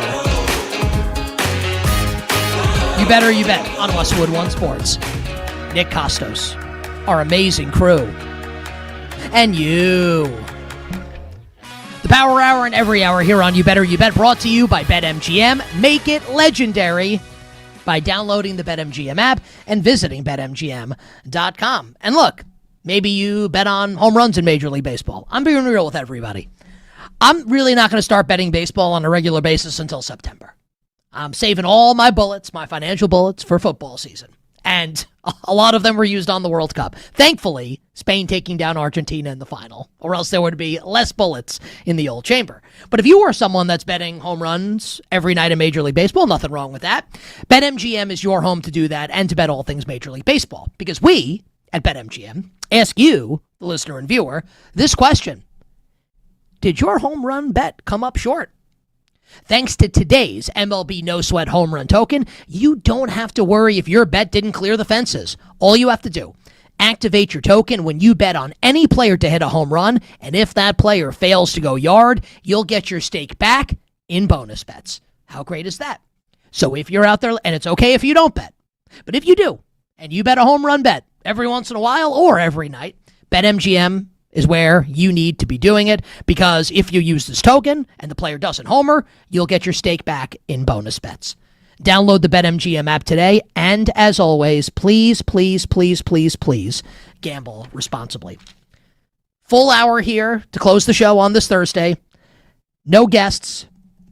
So a bunch of Nick Kostos takes coming your way. We'll get to some trivia, and I'll give you an NFL futures play to close the show.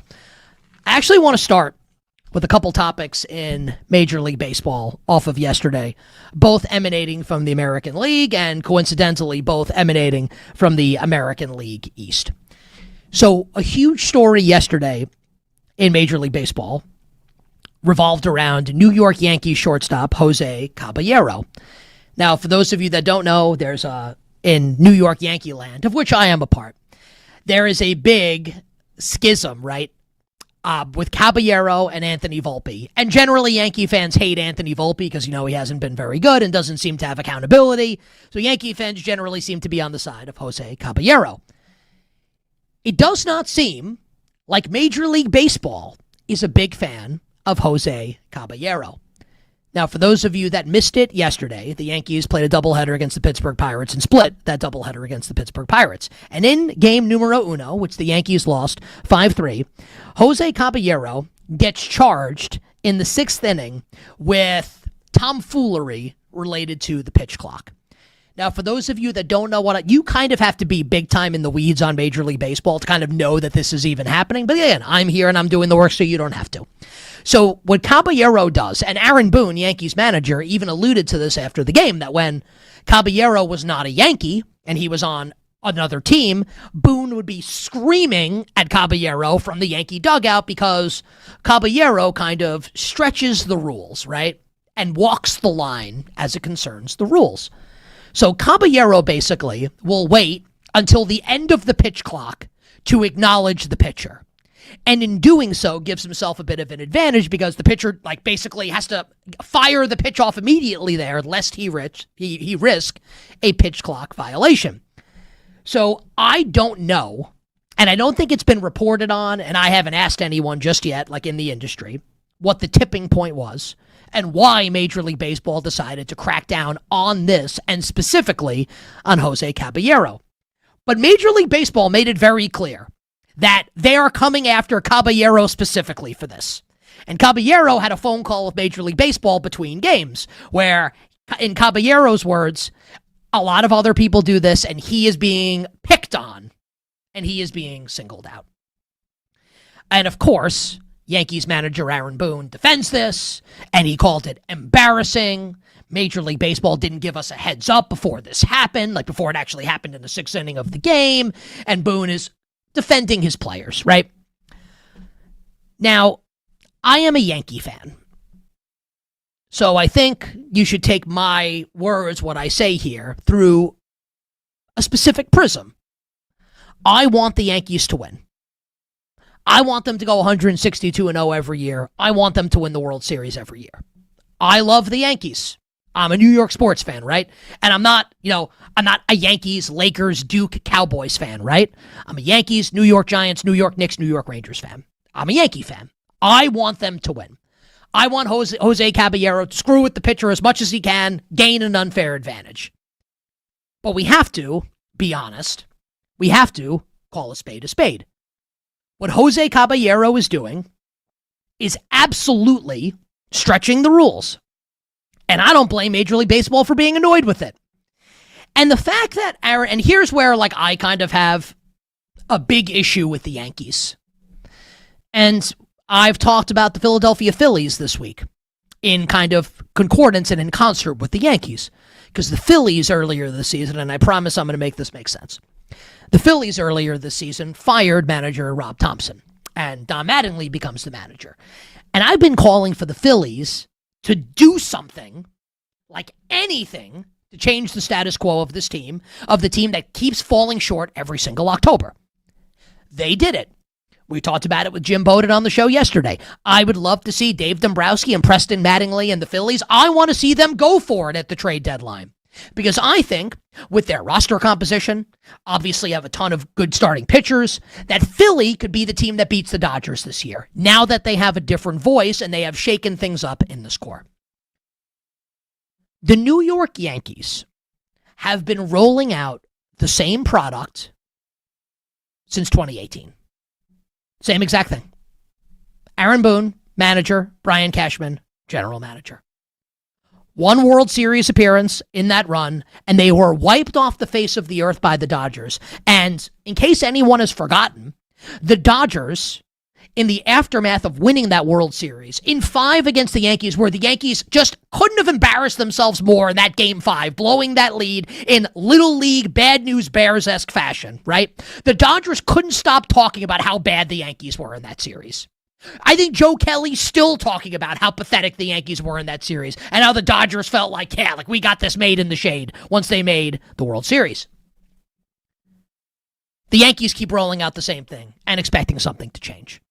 And I've been on record saying for years, both on this show in the various forms and the various co-hosts and now in the solo format, I've said it on my social media channels. We're almost at a decade now of me saying this. They're never going to win. They won't win as long as this manager and this general manager are in charge. And look, they make money, and they're in the mix every year, and that's enough for Hal Steinbrenner. And I think George is rolling over in his grave watching this, and I call them Supreme Court justices. Supreme Court Justice Boone and Supreme Court Justice Cashman, they have the job until death, no matter how bad it gets. You cannot win the World Series every year, and it doesn't make a difference. In no other sport, by the way, does this happen. Where you go 8 years, you have 8 years in charge. You get to one championship round, you don't win, and you keep your job. This is not what happens in any sport. But it's what's happening with the New York Yankees. So forgive me if I hear Aaron Boone wanting to defend Jose Caballero here. And look, Caballero's not he's not robbing people. He hasn't killed anybody. He doesn't deserve to go to jail. It's not that bad what he's doing, right? But he's breaking the rules. He is. It's not in the spirit of what the rules are supposed to be. Now, I'm a Yankee fan. I want him to do well. I want them to win. But I also I get paid to be honest with you. What he's doing should not happen. And of course, Aaron Boone defends it. Because Aaron Boone will defend anything. And this is look, we all have people in our lives, right? And I do this sometimes on the show, but I always think it's appropriate when I do it. And I always think it's correct because the human experience and the human condition, if you live long enough, right, always allows you to come in contact with certain groups of people that do certain things. We all know someone that defends everything. They will defend bad conduct. They will defend stupid decisions. They can't help themselves. They can't be honest. They can't tell the truth. And maybe it's not that they won't tell the truth. It's that they can't for whatever the reason. They have to defend everything. And Aaron Boone, and I don't know him personally, but I know a lot of people that know him. He's apparently the nicest guy in the world. So I'm not saying he's a bad guy at all. I'm sure he's a good friend and a father and a brother and a son and all that stuff. He's not a bad guy. But he's one of these guys that defends everything. Everything. Guy has a terrible slump. Oh, like we're just waiting on Judgy to get the bat off his shoulder. And I'm using Judge just because he calls him Judgy, and I think it's funny. Judge is not going to be mired in a slump like that. But, Anthony Volpe will go out there and kick the ball like he's Leo Messi in the World Cup final. Aaron Boone will be like, yeah, he's just working it out. He's going to be fine. It's like, hey, Aaron, listen, buddy. Like, we all watch sports. Like, we all know what's right and what's not right. You can say sometimes that, like, the decision that your player made was not right. You can criticize somebody. You don't have to be a jerk about it, but you don't have to defend everything under the sun. So forgive me if I hear Aaron Boone talk about what an embarrassment this is for Major League Baseball. And it just kind of like, it goes for me in one ear out the other. It's the boy who cried wolf. If you defend everything, then when you defend something, it has zero meaning. Like, it would mean way more if he did throw Anthony Volpe on. And I'm not suggesting to do it in a terrible way. But yeah, like, you can say, this guy's not playing well. We need way more out of him. Instead of being like, yeah, well, like, they'll go out there in a doubleheader and get swept and be listless and be awful. And he'd be like, oh, I like the way the guys battled. What are you talking about, dude? This is like 1984 by George Orwell, right? Reject the evidence of your eyes and ears. That's what Aaron Boone does. He's basically like he was like a state-controlled media. No, everything's great. All good. I know you just watched the team lose, but you know what? I'm going to tell you why they were actually awesome tonight. And it just gets tiresome. It's not that he's a terrible manager or a bad guy, but this is symptomatic of a larger issue with this team, which is there's ultimately no accountability because you cannot win every year and keep your job.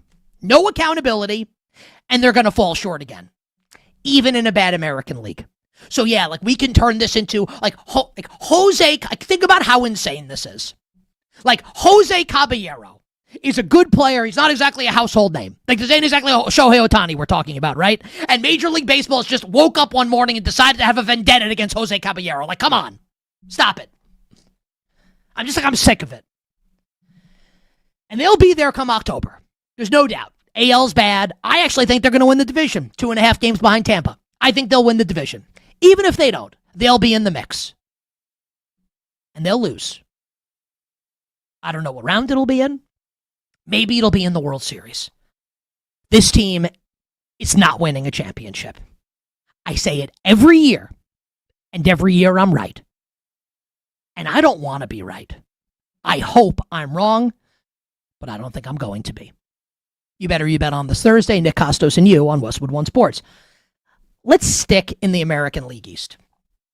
So yesterday, the Boston Red Sox lost to the Baltimore Orioles.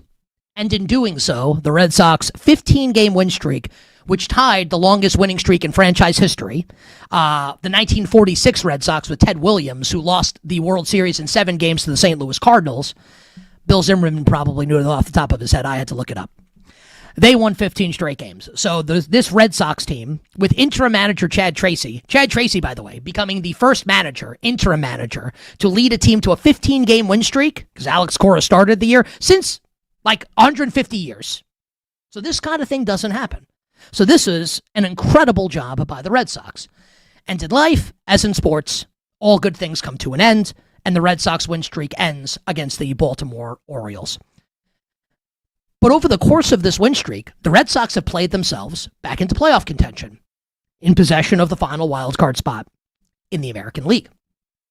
And what's very impressive about it, this run that Boston went on. It's not just that they're doing it with an interim manager, but that they're doing it without their Cy Young contending starting pitcher in Garrett Crochet and without Roman Anthony. Now, Crochet keeps saying he's going to be back at the end of the year for the postseason. We'll see. His rehab keeps getting pushed back, and we keep moving the goalposts on when Crochet is going to return. Anthony's supposed to be back at some point for the Boston Red Sox.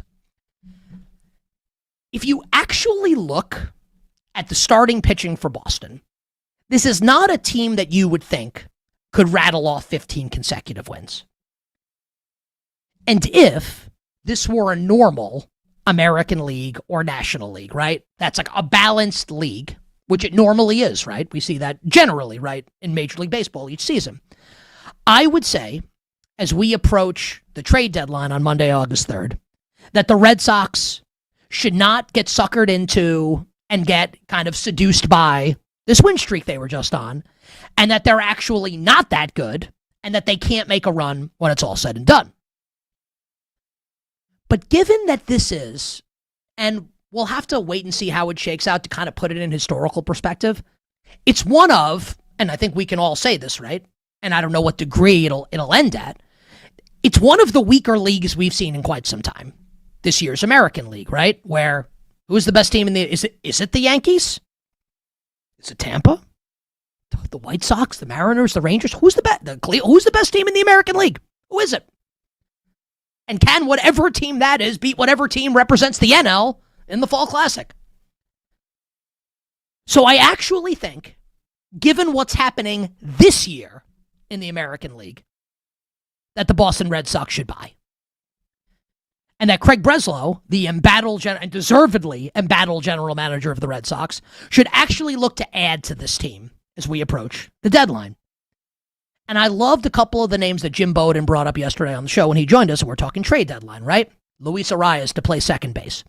Maybe Hunter Goodman, who's got 31 homers at the catcher position for the Colorado Rockies, to add another more bop to this lineup in Boston. Because if this is a regular year in the American League, Crochet can come back, great. They're not winning anything. They're not good enough. But this year, you stay in the mix until the end of the year, and you get him back, and he's what we think he could be? Yeah. That's a team that could actually make a run. And as a Yankee fan, makes me sick to my stomach. But I have to be honest, right? Yankees pissing me off. Red Sox, I think if you're a Red Sox fan right now, I think you have to be pretty happy. Take a break. Up next, what LeBron James has in common with my 2-year-old daughter. Oh, yeah. We'll talk about that and LeBron's never-ending free agent decision. Hopefully the last that we'll have to deal with in LeBron James' legendary career. We'll get to that and some quarterback competitions in the National Football League, plus the trivia question of the day right after this, presented by BetMGM. The Rams.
Now, back to You Better You Bet with Nick Kostos, presented by BetMGM on Westwood One Sports.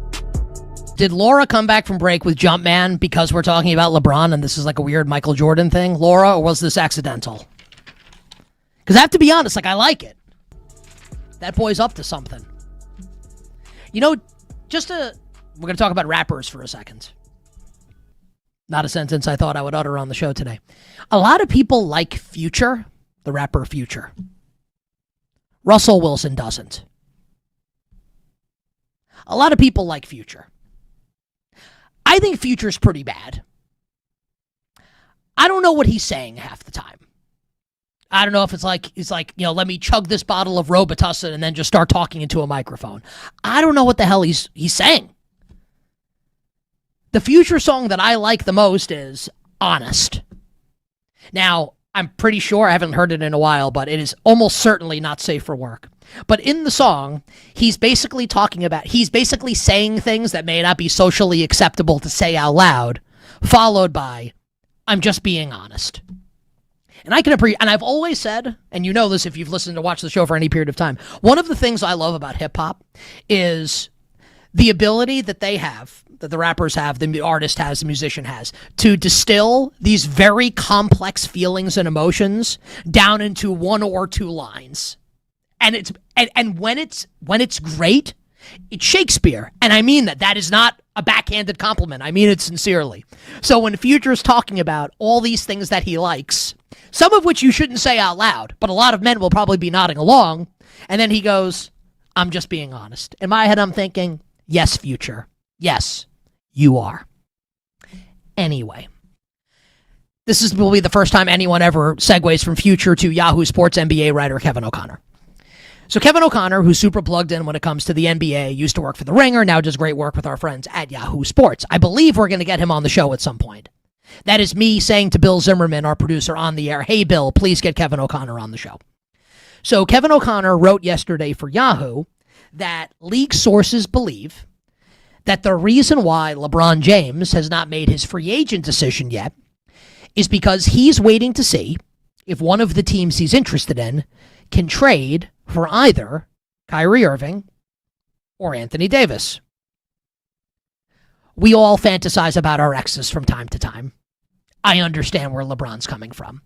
So LeBron wants to play with Kyrie again because he can't quit Kyrie and would like to play with Anthony Davis again. And look, they're great players. You can certainly understand the rationale behind it. Now, KOC added in the column that he believes it's unlikely for one or either of those things to happen. And the rationale is simple.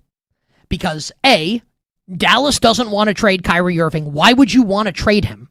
You have Kyrie Irving to pair with Cooper Flagg. See how that goes. Pretty electric pairing, right? And the Wizards, and this one's a little flimsier, right? Because Anthony Davis has indicated he's eligible for the max coming up on August 6th. Trae Young just signed it in Washington. And the interesting thing about the Wizards is that because so much of their core is so young, and first, second, third year players, that they, signing Trae Young to a max, which just on the surface is terrible, but it's really not going to cripple this team financially moving forward because by the time AJ DeBonce is ready to make a ton of money, Trae Young's contract's going to be almost over. And same thing with Anthony Davis, right? So Anthony Davis has indicated he might take less money to sign with another team, right? But if he going to stay in Washington, he going to ask for the max. To Anthony Davis's credit, he's saying the right things. He believes they could win 40-plus games this year and that he's going to play a ton of, he's not going to be hurt. He's going to play a lot, right? And him and Trae Young and DeBonce is going to be an absolute star. The fly in the ointment, of course, is that the Wizards want to keep him. So Dallas wants to keep Kyrie Irving. Washington wants to keep Anthony Davis, which doesn't mean that they're guaranteed to stay there. But look, we're sponsored by BetMGM. If you wanted to create a betting market, set the odds, Anthony Davis to be a Wizard or elsewhere this year, Washington would be the favorite. I'm not suggesting it would be an unbettable price, but that would be the favorite. In the same way that Kyrie Irving, if you had to set a betting market, the favorite would obviously be for him to remain in Dallas with the Mavericks coming off the ACL injury, right? So LeBron is essentially waiting for something and wanting something to happen that is not going to happen. And there are reports that he's annoyed, that LeBron's annoyed, that Adam Silver, NBA commissioner, has said, like, kind of wants LeBron to make his decision because the TV schedule that they're putting together, they're waiting to see which makes sense, right? We can all understand that. Even if you don't like Adam Silver, you can understand the fact that Adam Silver's like, hey, if LeBron goes to Philly or he goes to Minnesota or Cleveland or Miami or Golden State or Denver or anywhere else, it's going to impact where the teams play on Christmas and elsewhere the national television schedule. My 2-year-old daughter, if she were to be given a choice, and I guess this is a thing because I've seen it's popped up on my Instagram algorithm. Apparently, I didn't know this, right? Apparently, like, every kid loves cheese. I didn't know. Apparently, it's like a thing. Like, kids love cheese. I love cheese. I'm 43 years old. If you gave my daughter a choice, honey, what would you like to eat right now? Her answer, 100% of the time, cheese. Now, it could be mac and cheese. It could be pastina that has cheese in it. Or it could be a big old block of cheese. Like she's, I don't even want to say this, like she's a rodent, which she is not. She just wants to eat a big old block of cheese. But you know what? She can't. Because it's not how life goes. She wants something she can't have. She wants that cheese. But guess what, honey? You need some protein because you're a growing girl. Here are some eggs. Here's some chopped up chicken for you. Here's a yogurt pouch. Here's a bar. Enjoy, my love. Unfortunately, because I don't want you to grow up and be morbidly obese, you cannot eat cheese and cheese exclusively for every single meal. She wants something she can't have. And sometimes she throws a fit because she can't get her cheese. LeBron James, you kind of get the sense, right? He's annoyed that Adam Silver's pushing him towards a decision. He wants Kyrie. He wants Anthony Davis, and he ain't gonna get it. I don't think it. Maybe he will. My daughter ain't getting the cheese for every meal over my dead body. I guess LeBron could feasibly conceivably get what he wants here. It feels a little unlikely. It is time for him to make his decision. Like, we're there. And like I told you, and look, he can do whatever he wants, obviously. I would just like for him to make it because I think we're all tired of speculating, right? But while we're here, I'll speculate a little more and just continue the theme that I talked about yesterday. Now, Danny Parkins was on with us earlier. I respect Danny's opinions, right? And I thought what Danny said was interesting, that Miami, maybe like next year, gives him a great chance to win if this is going to be a multi-year thing for LeBron. And I certainly understood where he's coming from, and you can't disagree with it. He's right. Because I'm making the upside case for LeBron in Philadelphia, which is he goes there. What if LeBron wins a title for the Sixers? First one since 1983 and Dr. J. What happens? Philadelphia legend, right? He's already a Cleveland legend. He's already a Miami legend. He should be a Laker legend. I don't know if Laker fans will ever let that happen because we want to do this Kobe Bryant thing, right? And the late great Kobe Bryant's great, but like they can both be great. No one's saying LeBron's a better Laker than Kobe, just that like LeBron is an all-time great Laker. He'd also go down as an all-time great Sixer. And honestly, like we have Sixer fans on the crew. I'll ask like Dan Turner and Tyler Morales are big Philly sports fans, right? Like you just type it in the chat. If LeBron went to Philly and the Sixers won the championship this year, like where does LeBron rank amongst like Philly athletes all time if that happens? Like where does LeBron slot in with Jalen Hurts if LeBron goes to Philly and pushes the Sixers over the line to win a championship? So that's the upside case. But there is a downside case, right? Which is he goes and they don't win. And then Philly absolutely despises LeBron James, maybe more than they already do. So I get it. Like, I understand that there's a downside there as well. Listen, no risk it, no biscuit, man. He won in Miami already. He won in Cleveland already. Now, even if you, out there watching and listening, even if you want to, and I'm only going to talk about those three teams for now, Miami, Cleveland, Philly. Even if you wanted to argue, right, that LeBron would be happier in one of those places, that's not the conversation I want to have right now. Or where they'd be better set up to win in 2 years. I don't want to have that conversation. The conversation I want to have. Which of these teams gives him the best chance to win now? This year. It's not, I think Miami's last of the three. Even if they have Giannis and he's the best player. I think Miami's last. Cleveland, has James Harden. And I don't know, maybe they work something out for Kyrie. I don't know. Cleveland has James Harden and Kenny Atkinson's the coach. I'm done with them. No interest. And then there's Philly. Here's Nick Nurse. Pretty good coach, right? Won a championship. Pretty good. Jaylen Brown. I think Jaylen Brown's awesome, even if the analytics nerds with their spreadsheets and pocket protectors disagree. I think Jaylen Brown's awesome. Tyrese Maxey, all NBA caliber. VJ Edgecombe, absolute star. Is LeBaron Philon going to be good? I think probably yes. And then there's Joel Embiid. And is it possible we get to the postseason and Embiid breaks down? I'd argue it's likely. But if you're going to swing for the fences, look, LeBron could go to Miami, they're not winning a title. Not happening. LeBron can go to Cleveland, not winning a title. He could win the title in Philadelphia. Now, this does not account for what if he goes to Minnesota, what if he goes to Denver again. I'm dealing with those three teams in the Eastern Conference for right now. The answer to me is obvious. If the goal is to win, LeBron should sign with the Philadelphia 76ers. You better bet on this Thursday. Nick Kostos and you, Westwood One Sports. So our executive producer, Bill Zimmerman, joins us now. And Bill has been sitting on this blind ranking that for like 2 weeks now, a week. We've been waiting to do it, Bill. Yeah, probably. Yeah, somewhere in there. All right, so set the stage for us here. We do these blind rankings every so often on the show. And if we're being honest, I've kind of slammed them out of the park. So perhaps this will be the first one where I falter.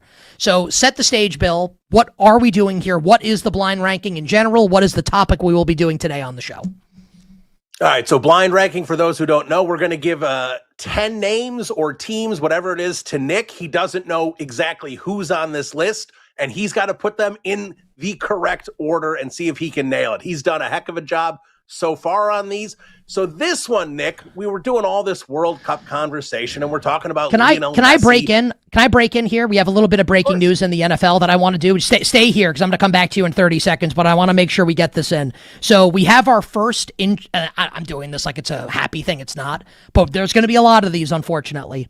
We have our first big injury from an NFL training camp. Nick Scorton, who's not a household name, but is a good young linebacker slated to start this year for the Carolina Panthers on defense. This is per Cameron Wolf, who covers the NFL for NFL Network and ESPN. Quote, Panthers linebacker Nick Scorton suffered an apparent lower body injury in practice during team drills moments ago and was carted off. He was in tears as the cart left the field, and the whole team came up to give him a hug when he left. He is a key player on this defense. Hopefully, he'll be okay, and this is just a false alarm. But I do want to get that news out there because I like Carolina this year. If they lose Nick Scorton, that does matter for the Ejiro Evero, Dave Canales, Bill, and the Carolina Panthers defense. I apologize. Please continue. No, it's all right. It's important. That offensive line's already banged up. They not off to a good start for this summer for the Carolina Panthers. But anyway, Nick, so we've got a blind ranking prepared here. 10 names we're going to give you, and talking all this World Cup and Lionel Messi, we decided to make you rank the GOATs of GOATs. So these are all the greatest of all times at their sports. So the hint is there are not two in any sport. So you're not going to get Jordan and LeBron or Tiger and Jack. You're going to get one of them.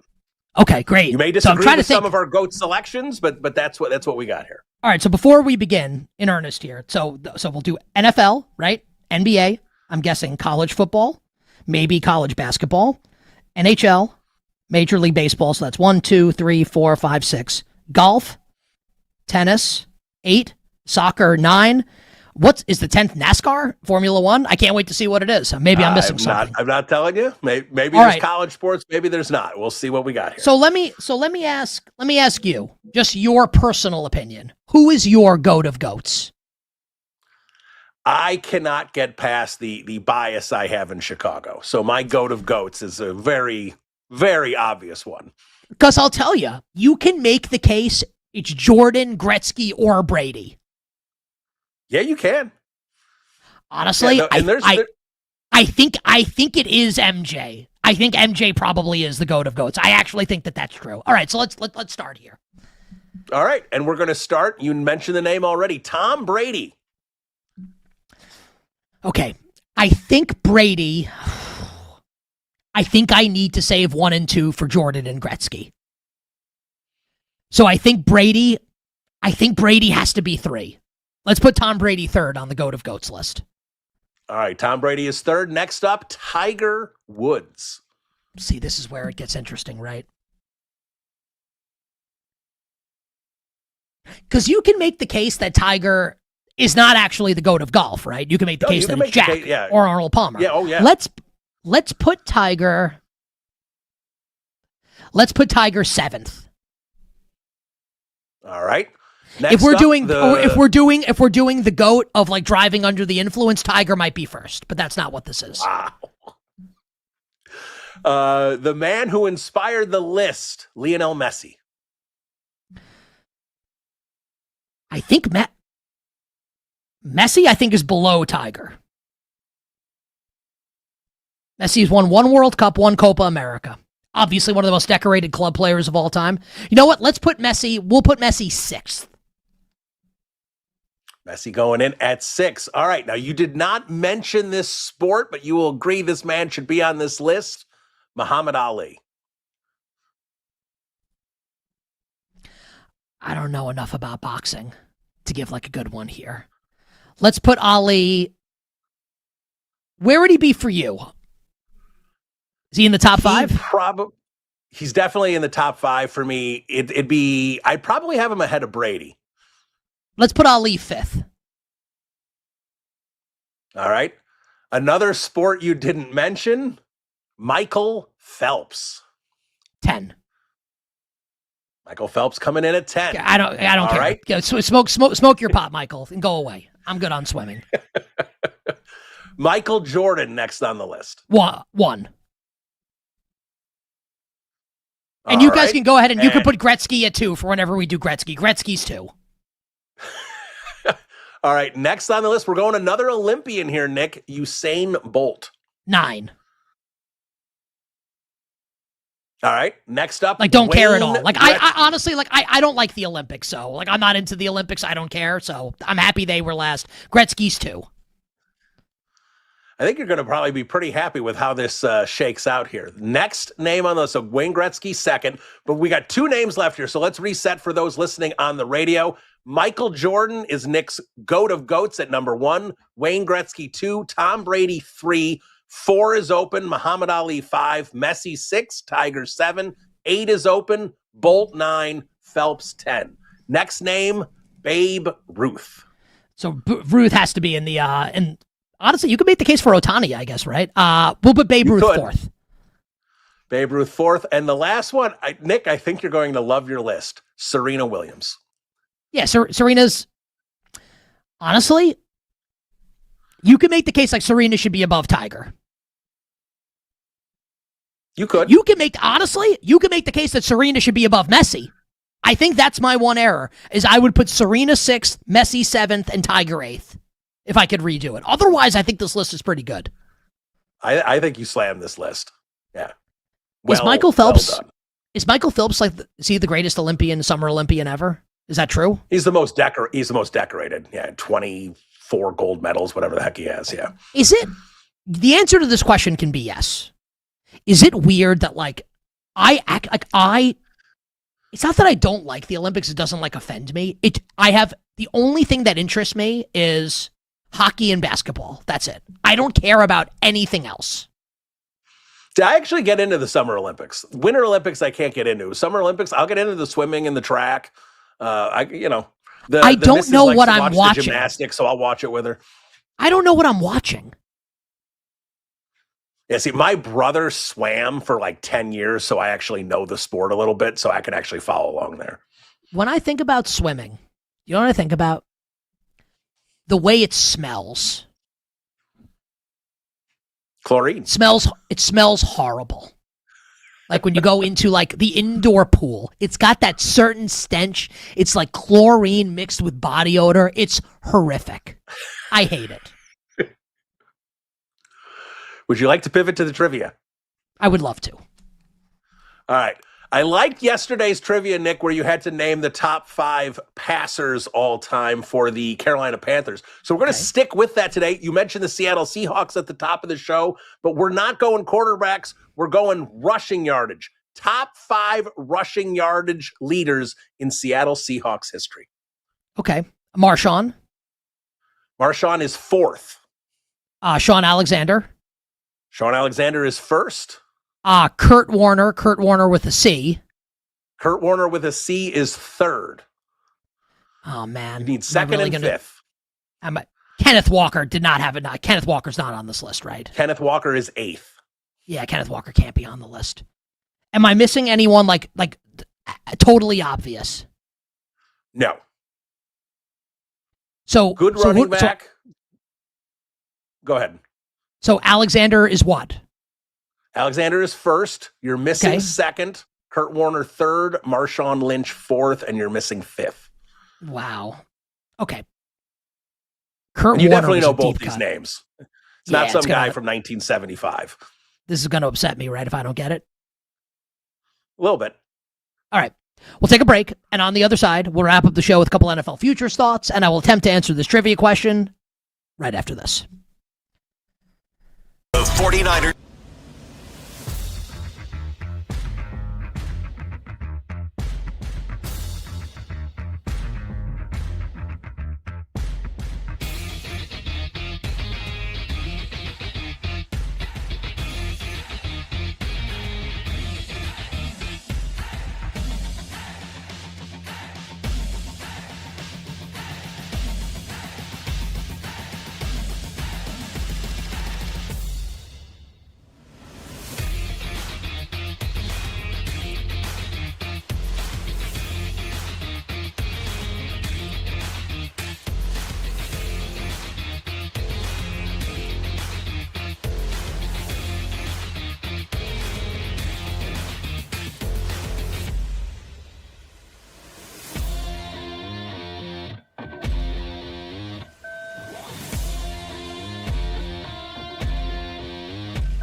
Now, back to You Better You Bet with Nick Kostos, presented by BetMGM on Westwood One Sports.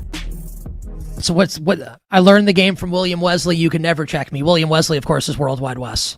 What song is this? Back to Back? Yeah. Laura plays good music here.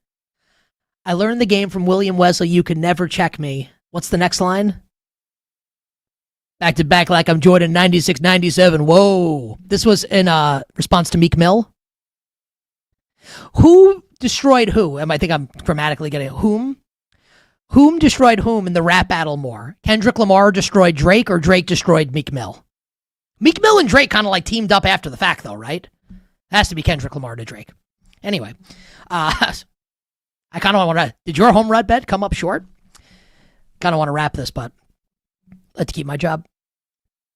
Thanks to today's MLB No Sweat Home Run Token, you don't have to worry if your bet didn't clear the fences. Just activate your token, and when you bet on any player to hit a home run, and if that player fails to go yard, you'll get your stake back in bonus bets. Download the BetMGM app today, and please gamble responsibly. As a New York Knicks fan, not only did my team just win a championship, but one of the architects gets shouted out in songs by Drake and Jay-Z. Pretty cool. Bill Zimmerman, our executive producer, had the trivia question. Top 5 rushers in Seahawks history.